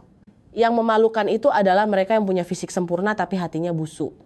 Aku menatap cincin perak di telapak tangannya. 10 tahun lalu, aku menerimanya di tengah hujan badai hutan karena tak tega memutus sebuah janji.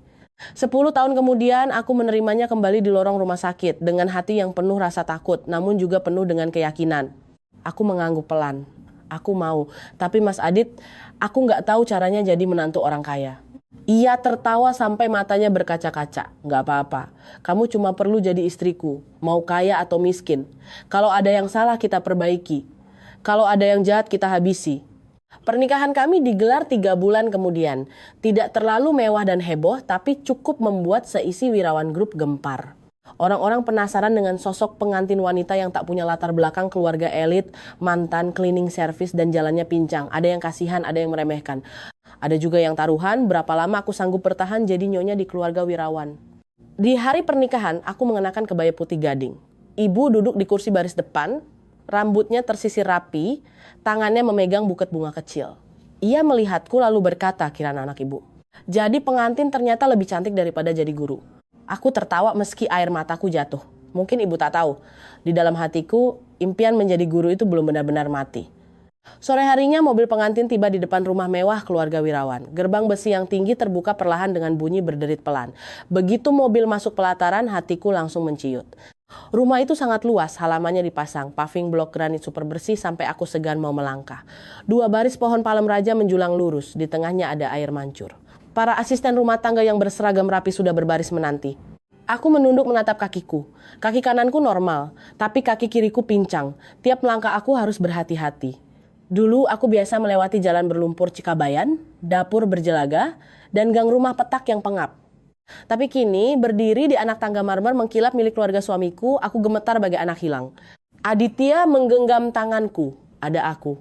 Aku mengangguk dan memaksa tersenyum. Aku tahu, rumahmu kegedean, aku cuma takut nyasar. Ia menatapku, matanya melembut. Kalau nyasar ya aku cari. Nyari kamu 10 tahun aja aku bisa kok. Candaan ringannya sedikit mengurangi keteganganku. Namun ketika masuk ke ruang tamu, senyumku perlahan luntur. Nyonya Ratnasari duduk di atas sofa jati berukir naga. Ia mengenakan gamis sutra warna coklat tua, tangannya memegang tasbih kayu cendana, rambutnya tertutup kerudung rapi dengan riasan tipis. Sekilas, semua orang pasti mengira dia adalah wanita soleha yang rajin berzikir dan berhati malaikat. Ia berdiri menyambut Aditya sambil tersenyum. Sudah pulang ya nak, bawa istrimu ke sini. Ibu mau lihat. Aku menunduk hormat. Selamat sore ibu. Ia menatapku dari ujung kepala sampai ujung kaki. Pandangannya berhenti agak lama di kaki kiriku. Tapi di depan Aditya, ia tetap memasang wajah ramah. Ya, sudah sampai rumah. Anggap saja rumah sendiri. Aturan ke keluarga Wirawan memang lumayan ketat, tapi ibu nggak akan mempersulit anggota keluarga baru. Aditya menggenggam tanganku lebih erat. Syukurlah kalau ibu bilang begitu. Kirana baru datang, kalau ada yang belum paham, tolong ibu bimbing pelan-pelan. Nyonya Ratna tersenyum. Kamu ini mikir terlalu jauh. Ibu ini perempuan juga, tahu rasanya jadi menantu.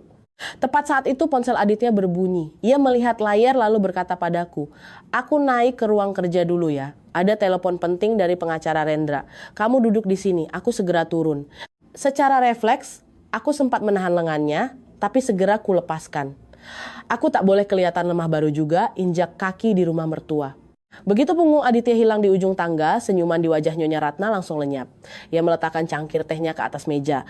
Bunyi keramik beradu dengan kayu terdengar nyaring dan dingin. Kirana? Aku menjawab pelan, iya bu. Ia mengangkat wajah menatapku. Jangan buru-buru panggil ibu. Panggilan itu di rumah ini tidak bisa dipakai sembarangan orang. Aku mematung, tenggorokanku seakan dicekik. Ia melanjutkan, suaranya tetap pelan namun setiap katanya setajam es.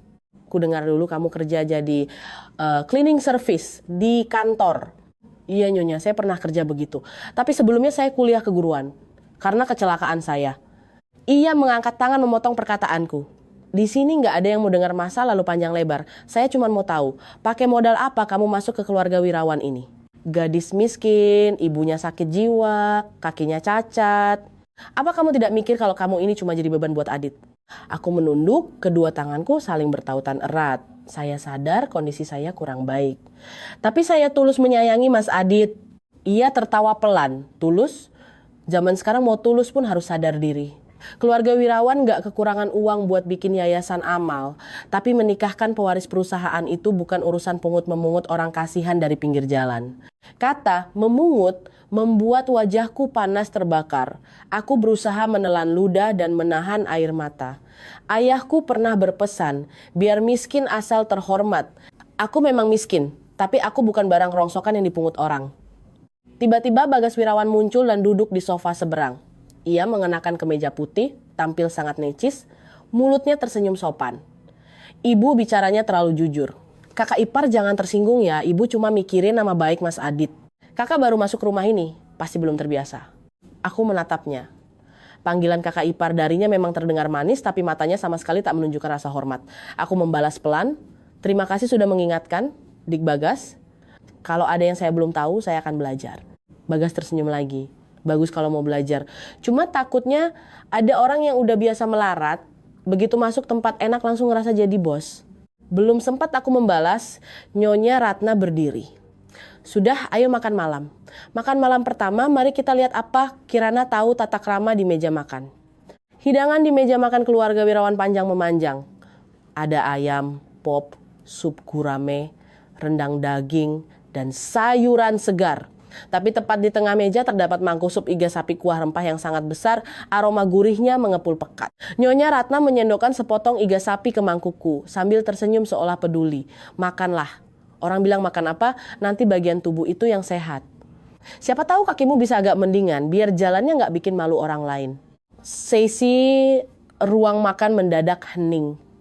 Para asisten rumah tangga menundukkan kepala, tapi aku sempat melihat sudut bibir mereka bergetar menahan senyum. Bagas mengambil gelas air untuk menutupi senyum mengejeknya. Aku menatap daging iga di mangkukku. Tenggorokanku sekeras batu. Rasanya aku ingin meletakkan sendok dan langsung pergi dari sana. Tapi mengingat Aditya, aku menahan diri. Satu kesabaran akan membawa 9 kebaikan. Aku memegang sendok dan membalas. Terima kasih Nyonya. Kaki saya memang sulit disembuhkan, tapi saya masih bisa jalan sendiri. Saya akan berusaha tidak merepotkan siapapun. Nyonya Ratna menaikkan alisnya. Mungkin tak menyangka aku berani menjawab dengan santun. Usai makan, aku kembali ke ruang tamu untuk mengambil sandal jepitku. Tapi sandal rumahanku yang datar itu tidak ada di dekat sofa. Ternyata ada yang memindahkannya jauh di dekat pintu samping. Lantai marmer yang baru dipel itu agak licin. Aku berpegangan pada pinggiran kursi, melangkah pelan-pelan. Tepat di tengah jalan, kaki kiriku salah pijak, tubuhku kehilangan keseimbangan dan nyaris tersungkur. Seorang ART bernama Yanti yang berdiri dekat situ buru-buru membuang muka, tapi aku dengar jelas ia cekikikan pelan. Saat aku hampir jatuh, Aditya turun dari tangga dan berlari menangkap tubuhku. Rana! Ia melihat sandalku yang diletakkan berjauhan lalu menatap Yanti. Siapa yang lakuin ini? Wajah Yanti pucat pasi. Saya nggak tahu pak. Suara Aditya mendingin. Mulai hari ini, di rumah ini siapapun yang berani mengganggu barang istri saya atau bicara menghina istri saya, orang itu langsung dipecat. Ambil sisa gaji bulan ini lalu angkat kaki. Saya tidak sudi bayar orang yang cuma bisa ngepel lantai tapi tidak bisa menjaga mulutnya. Ruang tamu senyap seketika. Nyonya Ratna menaruh cangkir tehnya. Wajahnya tetap tenang tapi ekor matanya menajam. Adit, kamu ini berlebihan. ART-nya cuma teledor sedikit. Aditya mendudukkanku di sofa. Suaranya tidak membentak tapi sangat tegas. Adit nggak berlebihan, Bu. Kirana ini istriku. Menghormati dia berarti menghormati aku. Aku menunduk. Air mata jatuh di atas tanganku. Untuk pertama kalinya di dalam rumah raksasa ini aku tak lagi merasa berjuang sendirian. Malam itu saat Aditya membawaku ke kamar atas, di ruang bawah Nyonya Ratna sedang membakar dupa di depan altar sembahyang. Cahaya kemerahan dupa menyinari wajahnya, memusnahkan topeng wanita agamis itu. Ia menatap asap dupa yang mengepul dan bergumam lirih. Perempuan itu tidak sesederhana kelihatannya. Harus segera disingkirkan sebelum dia merusak rencana besarku. Setelah malam makan malam pertama di keluarga Wirawan, aku paham satu hal. Jadi menantu orang kaya tak sesederhana sekadar memakai baju mewah di rumah megah. Ada rumah yang luarnya benderang, tapi di dalamnya lebih dingin daripada kontrakan bocor di saat hujan. Aku tak mau Aditya merasa serba salah, jadi aku belajar menahan diri sedapat mungkin. Tiap pagi jam 5 aku bangun, ke dapur membantu ART memasak bubur, menyeduh teh, lalu menata bunga di ruang keluarga. Kaki kiriku tiap pagi biasanya kaku, turun tangga rasanya ngilu seperti ditusuk jarum. Tapi aku tetap berjalan pelan-pelan sambil berpegangan pada railing tangga. Nyonya Ratna sering melihatku. Di depan orang, ia selalu tersenyum manis. Rana ini menantu yang rajin ya, mau bangun pagi. Tapi begitu Aditya berangkat kerja ke kantor, ia menaruh cangkirnya dan nadanya langsung berubah. Rajin aja nggak cukup. Jadi menantu di sini harus punya attitude. Saat ia berdiri lama membaca selawat atau wirid di ruang tengah untuk menenangkan batin, aku disuruh ikut menemaninya berdiri. Wangi bunga melati menguar di ruangan, sementara kaki kiriku mati rasa karena terlalu lama berdiri. Kalau sakitnya tak tertahankan, aku kadang menempelkan pinggulku ke pinggiran meja untuk bersandar sebentar. Nyonya Ratna yang memunggungiku tiba-tiba menegur. Berdiri yang tegak. Udah masuk keluarga kaya, gaya jalanmu udah gak enak dilihat, masa gaya berdirimu juga berantakan. Aku menggigit bibir dan menjawab, iya Nyonya, saya ingat. Di dalam hati, aku bukan tak merasa terhina, tapi aku terus mengingatkan diri bahwa mengalah adalah cara meredam api. Sayangnya, belakangan aku baru paham. Mengalah pada orang yang tahu diri itu adalah kebaikan, tapi mengalah terus pada orang jahat hanya akan jadi pijakan buat mereka menginjak kepala kita. Meski sibuk di Wirawan Group, Aditya selalu sangat memperhatikanku. Tiap malam ia sering memijat kakiku sambil bertanya, hari ini ibu cari gara-gara nggak sama kamu? Aku menggeleng, enggak kok, ibu cuma ngajarin tradisi keluarga aja. Ia tak langsung tersenyum, hanya membuang napas pelan. Rana, kamu gak usah sembunyiin apa-apa demi menjaga perdamaian palsu. Rumah ini sejak lama memang sudah gak damai. Aku bersandar di bahunya, mencoba tersenyum lega. Aku bisa tahan kok. Dulu aku bisa nyuci piring dari subuh ketemu subuh di warung bakso. Omongan orang gak bakal bikin kakiku patah lagi. Ia tak membalas tawaku, hanya menggenggam tanganku lebih kuat. Semuanya mulai terasa aneh gara-gara sebotol obat suplemen milik Aditya. Ia punya penyakit asam lambung dan sedikit insomnia. Dokter pribadinya meresepkan suplemen vitamin khusus untuk diminum tiap malam. Biasanya akulah yang menyiapkan segelas air hangat dan obatnya. Aku ini teliti. Pil mana, warnanya apa, letak botolnya di mana, sekali lihat aku ingat. Suatu malam saat membuka botol suplemen itu, tanganku terhenti. Pil suplemennya biasa berwarna kuning muda dengan bau sedikit manis, tapi malam itu di dalam botol ada beberapa butir pil yang warnanya lebih gelap dan baunya agak menyengat. Aku mengambilnya dan mengamatinya di bawah lampu, hatiku mendadak gelisah. Aku bertanya pada Yanti, ART yang menggantikan posisi yang lama. Yanti, hari ini ada yang nyentuh kotak obat Bapak enggak? Ia buru-buru menggeleng. Aduh, nggak tahu Nyonya. Obat tuan muda biasanya Nyonya besar, Ratna, yang sering ngecek. Mendengar nama Nyonya Ratna, tanganku mendingin. Aku tidak memberikan pil itu pada Aditya. Aku hanya memberinya teh madu hangat dan bilang, suplemennya besok aku tanyakan ke dokter lagi aja ya. Aditya melirikku seolah paham ada yang tak beres, tapi tak bertanya lebih lanjut di depan orang. Malam itu, sekitar jam 11 malam, aku membawa sepoci teh jahe ke ruang kerja Aditya di lantai 2. Saat melewati lorong yang agak gelap dekat balkon, aku mendengar suara Bagas sedang bicara di telepon. Suaranya pelan sekali, tapi karena lorong itu sepi, tiap katanya terdengar jelas di telingaku. Obatnya udah ditukar, dosisnya kecil nggak bakal bikin mati mendadak. Asal Mas Adit kelihatan kelelahan dan gampang drop beberapa minggu ke depan, pemegang saham bakal punya alasan buat bilang dia nggak sanggup mimpin perusahaan lagi. Aku membatu, kepalaku berdengung keras. Poci teh di tanganku bergetar, tutup porselennya beradu dengan bibir Poci menghasilkan bunyi kelak pelan. Tapi di malam yang sunyi itu bunyi sekecil itu ibarat alarm peringatan. Bagas langsung menoleh tajam. Kakak ipar? Aku berusaha menguasai diri dan melangkah keluar dari bayangan. Loh, Dik Bagas belum tidur? Aku lagi bawain teh buat Mas Adit. Ia mematikan teleponnya dan berjalan mendekat pelan-pelan. Senyum sopannya masih menempel tapi matanya dingin membeku. Kakak dengar apa tadi? Aku memegang erat gagang Poci. Dengar apa? Aku nggak ngerti. Bagas menunduk menatap kakiku, bibirnya menyungging sinis. Rana, hidupmu udah setengah mati menderita. Susah payah bisa masuk ke rumah ini. Aku kasih saran jujur aja, jangan ikut campur urusan yang bukan urusanmu. Kakimu udah cacat satu, jangan sampai sisa hidupmu hancur semua. Kata-kata itu membekukan darah di pembuluhku. 10 tahun lalu, preman yang memukulku juga bicara dengan nada yang sama.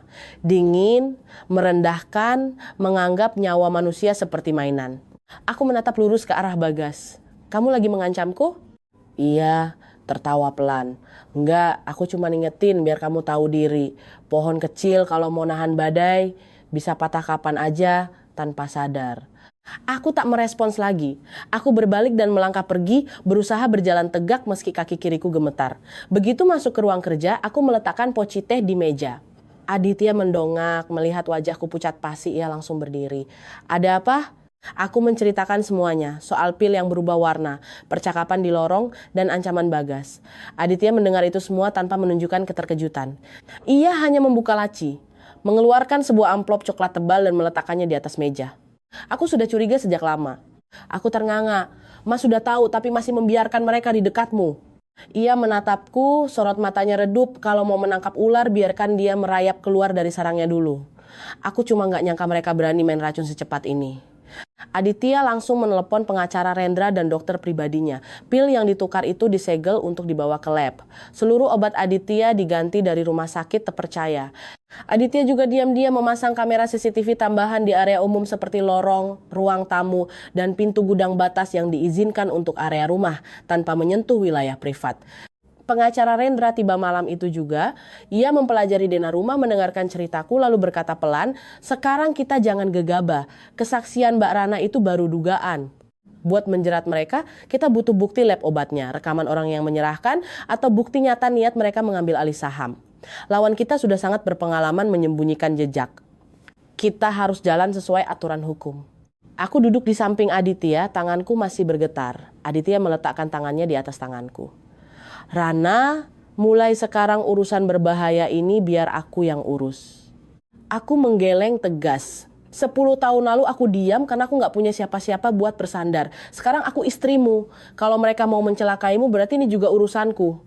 Aku udah kehilangan satu kaki gara-gara mereka. Aku gak mau kehilangan suamiku juga. Aditya menatapku lama. Aku mengucapkan setiap kata dengan jelas. Aku gak mau cuma jadi orang yang dilindungi. Aku mau bantu cari bukti. Aku udah kenyang diinjak-injak. Di luar jendela, angin malam meniup pepohonan palem di halaman. Terdengar kemerisik seperti ada yang sedang mengintai. Namun untuk pertama kalinya sejak aku masuk ke rumah keluarga Wirawan, aku tak lagi merasa takut. Di dalam dadaku mulai berkobar api yang baru. Api dari seseorang yang sudah disudutkan ke jurang dan memutuskan tak akan lagi menundukkan kepala. Setelah malam aku mendengar percakapan telepon Bagas, suasana di rumah keluarga Wirawan tampak berjalan normal seolah tak ada apa-apa. Nyonya Ratna tetap bangun pagi dan baca wirid, tetap mengenakan gamis sutra anggun, tetap tersenyum lembut menyambut tamu. Bagas tetap memanggilku kakak ipar di depan Aditya dengan suara manis semanis madu.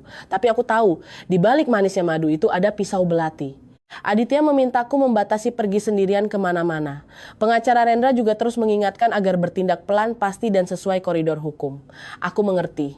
Namun berada di rumah itu, setiap langkahku ibarat berjalan di atas bara api. Suatu sore Aditya pergi rapat dengan klien bisnis di Cikarang. Sebelum pergi ia berpesan, kamu di kamar saja. Kalau ada apa-apa langsung telepon aku. Belum sempat aku membalas pesan itu, seorang ART mengetuk pintuku. Nyonya muda, nyonya besar meminta Anda turun ke ruang tamu. Aku berdiri menumpu badanku. Kaki kiriku hari itu terasa ngilu, mungkin karena udara sedang dingin. Sesampainya di bawah, kulihat Nyonya Ratna sedang minum teh bersama seorang teman arisannya yang baru datang dari Bandung. Di meja tersaji kue lapis, kacang mete panggang, dan teh premium, semua hal mewah yang bagiku tak ada rasanya. Nyonya Ratna menatapku sambil tersenyum tipis. Kirana, Nanti ibu mau ngajak temen ibu makan malam di sini. Tolong dong, di gudang lama ada satu set teko keramik biru antik kesayangan mendiang mertuamu. Kamu naik ke atas, ambilkan teko itu mau ibu pakai buat nyeduh teh tamu kita. Aku tertegun. Gudang lama itu ada di ujung lorong lantai 3, tempat yang jarang didatangi orang. Aditya pernah bilang di sana tersimpan barang-barang peninggalan ayahnya, tapi melarangku sembarangan masuk. Aku menjawab sopan, iya bu, biar saya suruh Yanti yang ambilkan.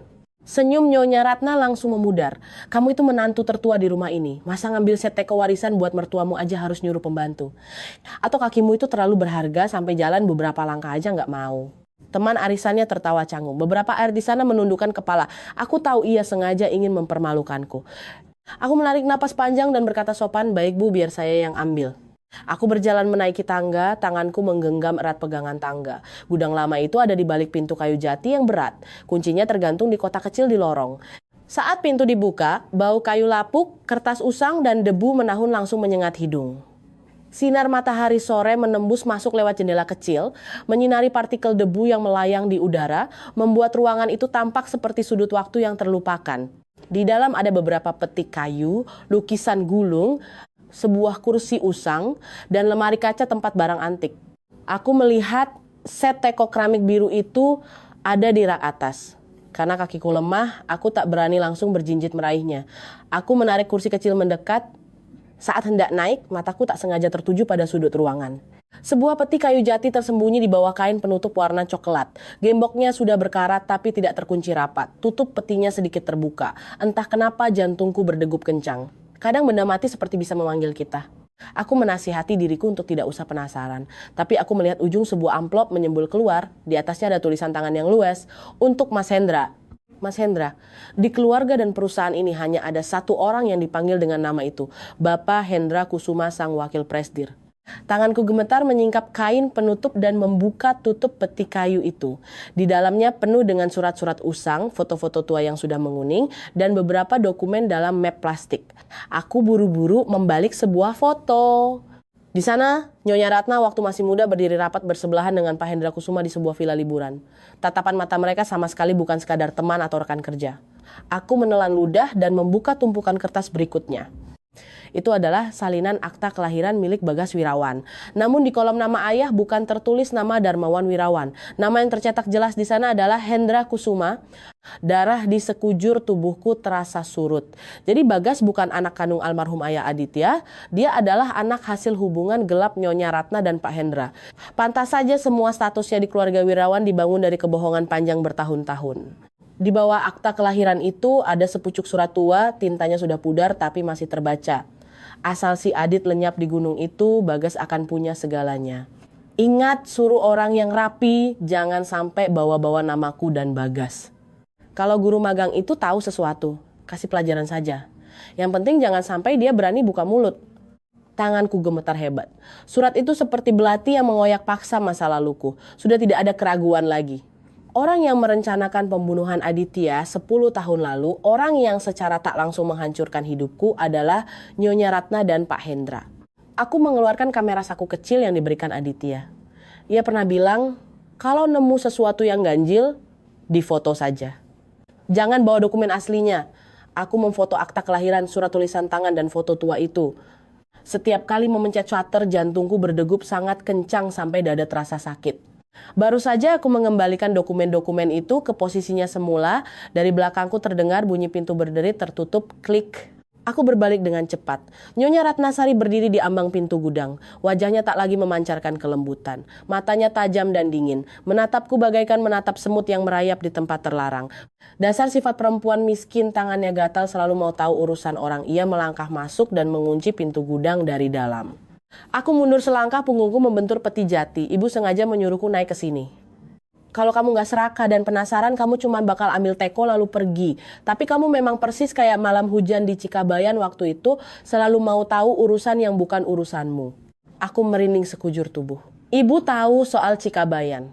Ia tertawa sinis. Bukan cuma tahu. Aku tahu kamu nyembunyiin anak tiriku di balik tumpukan kayu bakar. Aku tahu kamu memapahnya ke jalan setapak saat hujan. Aku tahu karena kamu rencanaku berantakan. Tenggorokanku tercekat. Jadi preman yang mematahkan kakiku, ibu yang menyuruh mereka. Ia mendekat. mendesis dari sela-sela giginya. Kalau iya memangnya kenapa? Aku sudah berbaik hati bilang, jangan ambil nyawamu. Kamu itu cuma guru magang melarat, nggak punya backingan orang dalam, ibumu juga setengah gila.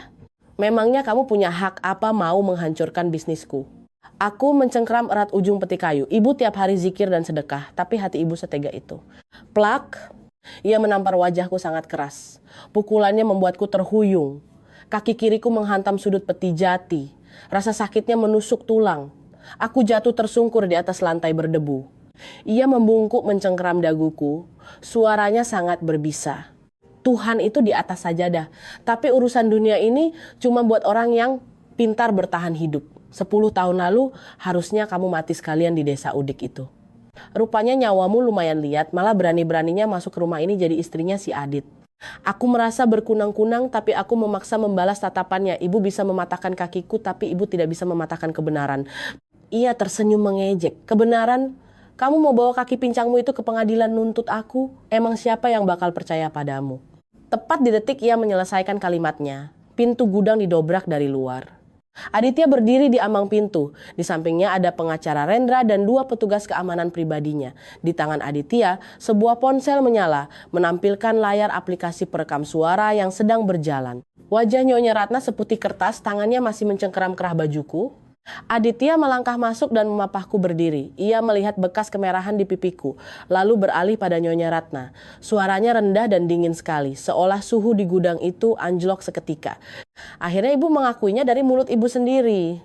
Nyonya Ratna mundur, 1 langkah, wajahnya pias. Adit, dengar penjelasan ibu. Ibu tadi cuma marah jadi ngomongnya ngawur. Aditya memotongnya kasar. Mulai hari ini Anda tak berhak lagi memanggil saya anak dan Anda tidak punya hak pakai kedok sebagai seorang ibu untuk menutupi kejahatan. Pengacara Rendra membungkuk memungut kamera saku yang tadi sempat kujatuhkan. Ia mengeceknya cepat lalu mengangguk pada Aditya. Foto-foto itu masih utuh. Akta kelahiran, surat wasiat rahasia, pengakuan dalam rekaman suara semuanya sudah keluar dari kegelapan. Aku bersandar pada lengan Aditya. Kaki kiriku sangat nyeri, pipiku masih perih. Tapi anehnya, di dalam hatiku tak ada lagi ketakutan. Bangkai yang disimpan 10 tahun akhirnya tercium juga baunya. 3 hari setelah peti jati di gudang lama itu dibongkar, Wirawan Group menggelar rapat pemegang saham luar biasa. Rumor menyebar dengan cepat. Ada yang bilang kesehatan Presiden Direktur Aditya Wirawan menurun dan dia sedang dimanipulasi oleh istri barunya. Ada juga yang mengunjingkan bahwa aku, si mantan cleaning service cacat, sedang mengacaukan keluarga Wirawan. Pagi itu aku memakai kemeja putih rapi dan rok bahan panjang. Pakaian formal layaknya seorang guru. Kaki kiriku masih terasa ngilu akibat terjatuh di gudang. Tapi aku meyakinkan diriku untuk berdiri tegak lurus. Di depan pintu ruang pertemuan, Aditya menggenggam tanganku. Kamu takut? Aku melihat ke arah pintu besar berlapis kayu itu, mendengar kasakusuk puluhan orang dari dalam basarang lebah yang terusik. Takut sih, tapi aku udah gak mau lari lagi. Aditya meremas tanganku, kalau gitu ayo masuk. Saat kami melangkah masuk, Nyonya Ratnasari sudah duduk di barisan paling depan. Ia memakai kebaya bludru ungu, kalung mutiara melingkar di lehernya. Wajahnya dirias sempurna tetap mempertahankan citranya sebagai nyonya besar terhormat. Bagas berdiri di podium, suaranya terdengar serius dan berwibawa. Demi kebaikan perusahaan, saya mengusulkan Dewan Komisaris untuk meninjau ulang kelayakan Mas Adit dalam memimpin. Belakangan ini ia banyak mengambil keputusan emosional dan mencampur urusan pribadi ke ranah kerja, terutama sejak menikah dengan seseorang yang sama sekali tak pantas memegang status istri presiden direktur. Ia menatap lurus ke arahku, tersenyum mengejek. Maaf ya kakak ipar, tapi ini urusan bisnis, saya tidak bisa membiarkan masalah pribadimu merusak masa depan ribuan karyawan. Terdengar kasak kusuk dari audiens. Aku bahkan mendengar ada yang bergumam. Itu kan perempuan, cleaning service, tempo hari.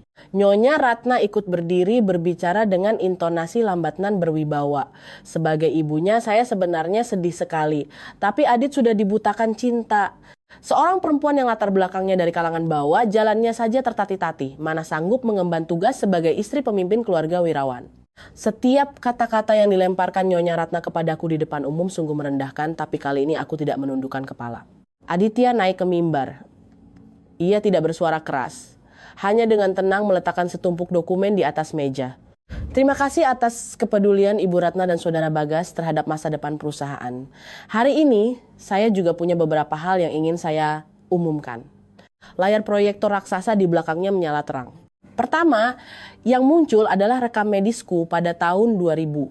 Dokumen dari puskesmas kecamatan, surat pengantar dari ibu kepala sekolah lestari, foto seragam putihku yang robek, serta sisa buku RPP yang berlumpur. Semuanya tersimpan rapi. Penonton di ruang rapat mendadak hening. Aditya berbicara, suaranya jelas menggemakan tiap sudut ruangan. 10 tahun lalu, istri saya tidak cacat karena kecelakaan. Kakinya dipatahkan secara brutal oleh preman bayaran karena ia menolong saya dari sebuah upaya percobaan pembunuhan. Layar berganti, kini menayangkan rekaman video pengakuan dari seorang preman bernama Somad, eksekutor yang memukulku dulu. Ia mengaku menerima bayaran dari tangan kanan Bapak Hendra Kusuma. Kemudian layar menunjukkan bukti transfer uang tutup mulut, lalu surat tulisan tangan Nyonya Ratna yang kutemukan, akta kelahiran asli Bagas, dan yang terakhir hasil laboratorium atas pil obat milik Aditya yang sudah ditukar racun. Bagas menggebrak meja dengan kalap. Palsu. Semua ini rekayasa. Pengacara Rendra berdiri dari kursinya, suaranya sangat tenang. Seluruh dokumen asli telah kami salin, disegel dan diserahkan kepada pihak kepolisian. Uji forensik tanda tangan, audit finansial, dan toksikologi lab semuanya akan diproses sesuai hukum yang berlaku. Pak Hendra Kusuma yang duduk di deretan depan tiba-tiba pucat pasi. Ia berusaha bangkit tapi kakinya gemetar parah hingga terhuyung. Bagas yang panik tak sadar berlari turun dari podium. Papa! Papa ngomong dong, selamatkan aku. Panggilan Papa itu bagaikan guntur yang menggelegar di dalam ruang rapat. Semua mata langsung menoleh ke arah Pak Hendra Kusuma. Nyonya Ratna terpaku, kalung mutiaranya ikut bergetar. Rahasia kotor yang ia simpan berpuluh-puluh tahun malah dibongkar oleh anak kandungnya sendiri di depan seluruh pemegang saham. Aditya menatap Bagas dengan sorot mata membeku barusan. Kamu memanggil siapa dengan sebutan Papa? Bagas terdiam kaku, baru sadar ia telah melakukan kesalahan fatal. Nyonya Ratna berteriak histeris, diam kalian. Ini semua gara-gara perempuan murahan itu. Kalau 10 tahun lalu dia nggak nyelamatin kamu di gunung, semua urusan ini udah beres dari dulu. Ucapan itu keluar dari mulutnya, dan seluruh ruangan sunyi senyap bak kuburan. Nyonya Ratna buru-buru menutup mulutnya sendiri, tapi semua sudah terlambat. Aku berdiri perlahan dari tempat dudukku. Kaki kiriku masih nyeri, tapi aku memaksa diriku melangkah maju langkah demi langkah. Nyonya Ratna, 10 tahun lalu Nyonya membayar orang untuk mematahkan kakiku, supaya mimpiku menjadi guru hancur selamanya. Hari ini aku masih sanggup berdiri tegak di sini. Sedangkan Nyonya, biarpun punya kaki utuh, tak akan bisa melangkah kabur dari kejahatan yang Nyonya buat sendiri. Pintu ruang rapat terbuka. Petugas kepolisian masuk membawa surat perintah penahanan untuk Nyonya Ratnasari, Bagas Wirawan, dan Pak Hendra Kusuma. Seluruh jabatan mereka di perusahaan dicopot hari itu juga, dan aset tak wajar milik mereka dibekukan untuk kepentingan penyelidikan. Orang-orang yang tadinya ikut-ikutan menyorakiku kini tertunduk malu.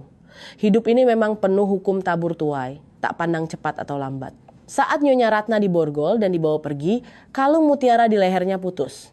Butir-butiran mutiara mahal itu menggelinding berserakan di atas lantai marmer.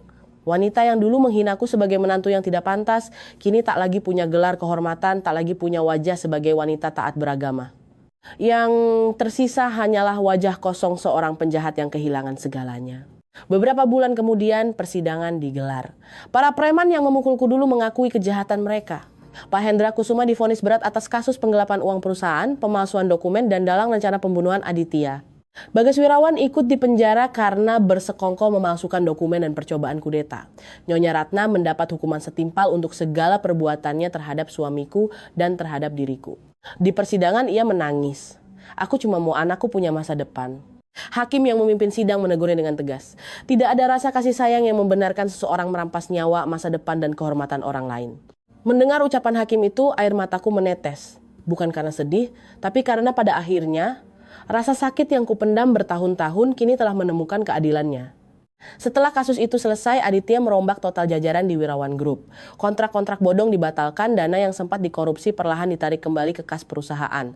Ia juga mendirikan Yayasan Cahaya Kirana, sebuah lembaga yang khusus membangun sekolah-sekolah di pelosok pegunungan, memberi beasiswa untuk mahasiswa keguruan dari keluarga miskin, serta memberi tunjangan untuk guru honorer yang mengabdi di daerah tertinggal. Pada hari peresmian gedung sekolah baru di SDN Dusun Cikabayan, aku mengenakan kemeja putih dan rok panjang yang rapi. Tentu saja itu bukan kemeja usangku yang sudah robek dulu, tapi debar di jantungku sama persis seperti hari pertamaku menginjakan kaki di tanah ini. Kaki kiriku masih pincang, namun aku berjalan sangat pelan, mantap, dan pasti menyeberangi lapangan sekolah itu. Siti kecil yang dulu kujenguk saat sakit, kini sudah tumbuh dewasa dan menjadi seorang guru muda. Ia berlari menghampiriku dan memelukku sambil menangis terseduh-seduh. Ibu Kirana. Akhirnya ibu kembali juga. Di tengah lapangan puluhan anak-anak desa berseru serempak, "Ibu Kirana, Ibu Kirana." Aku menangis terseduh. Dulu kukira aku telah kehilangan profesiku sebagai guru untuk selama-lamanya. Tapi ternyata ada impian-impian yang tidak benar-benar mati. Mereka hanya diam bersabar, menunggu satu hari di mana mereka dibangunkan kembali oleh cinta kasih dan keadilan. Di dunia ini, siapa menabur angin, dia akan menuai badai. Siapa menanam benih, dia akan memanen buahnya. Orang jahat mungkin bisa membutakan mata dunia sesaat, tapi tak akan pernah bisa membutakan hukum alam dan keadilan. Semoga kita semua selalu hidup dalam kebaikan, jangan karena serakah kita mencelakai sesama, dan jangan karena penderitaan kita kehilangan keluhuran hati nurani. Jika Anda merasa kisah ini berkesan, mohon tinggalkan tanda like. Bila ada saran dan masukan untuk kanal ini, silakan sampaikan di kolom komentar. Terima kasih telah mendengarkan sampai akhir. Semoga Anda selalu diberi kesehatan, kedamaian, dan sampai jumpa lagi di kisah-kisah selanjutnya di kanal Melewati Separuh Baya.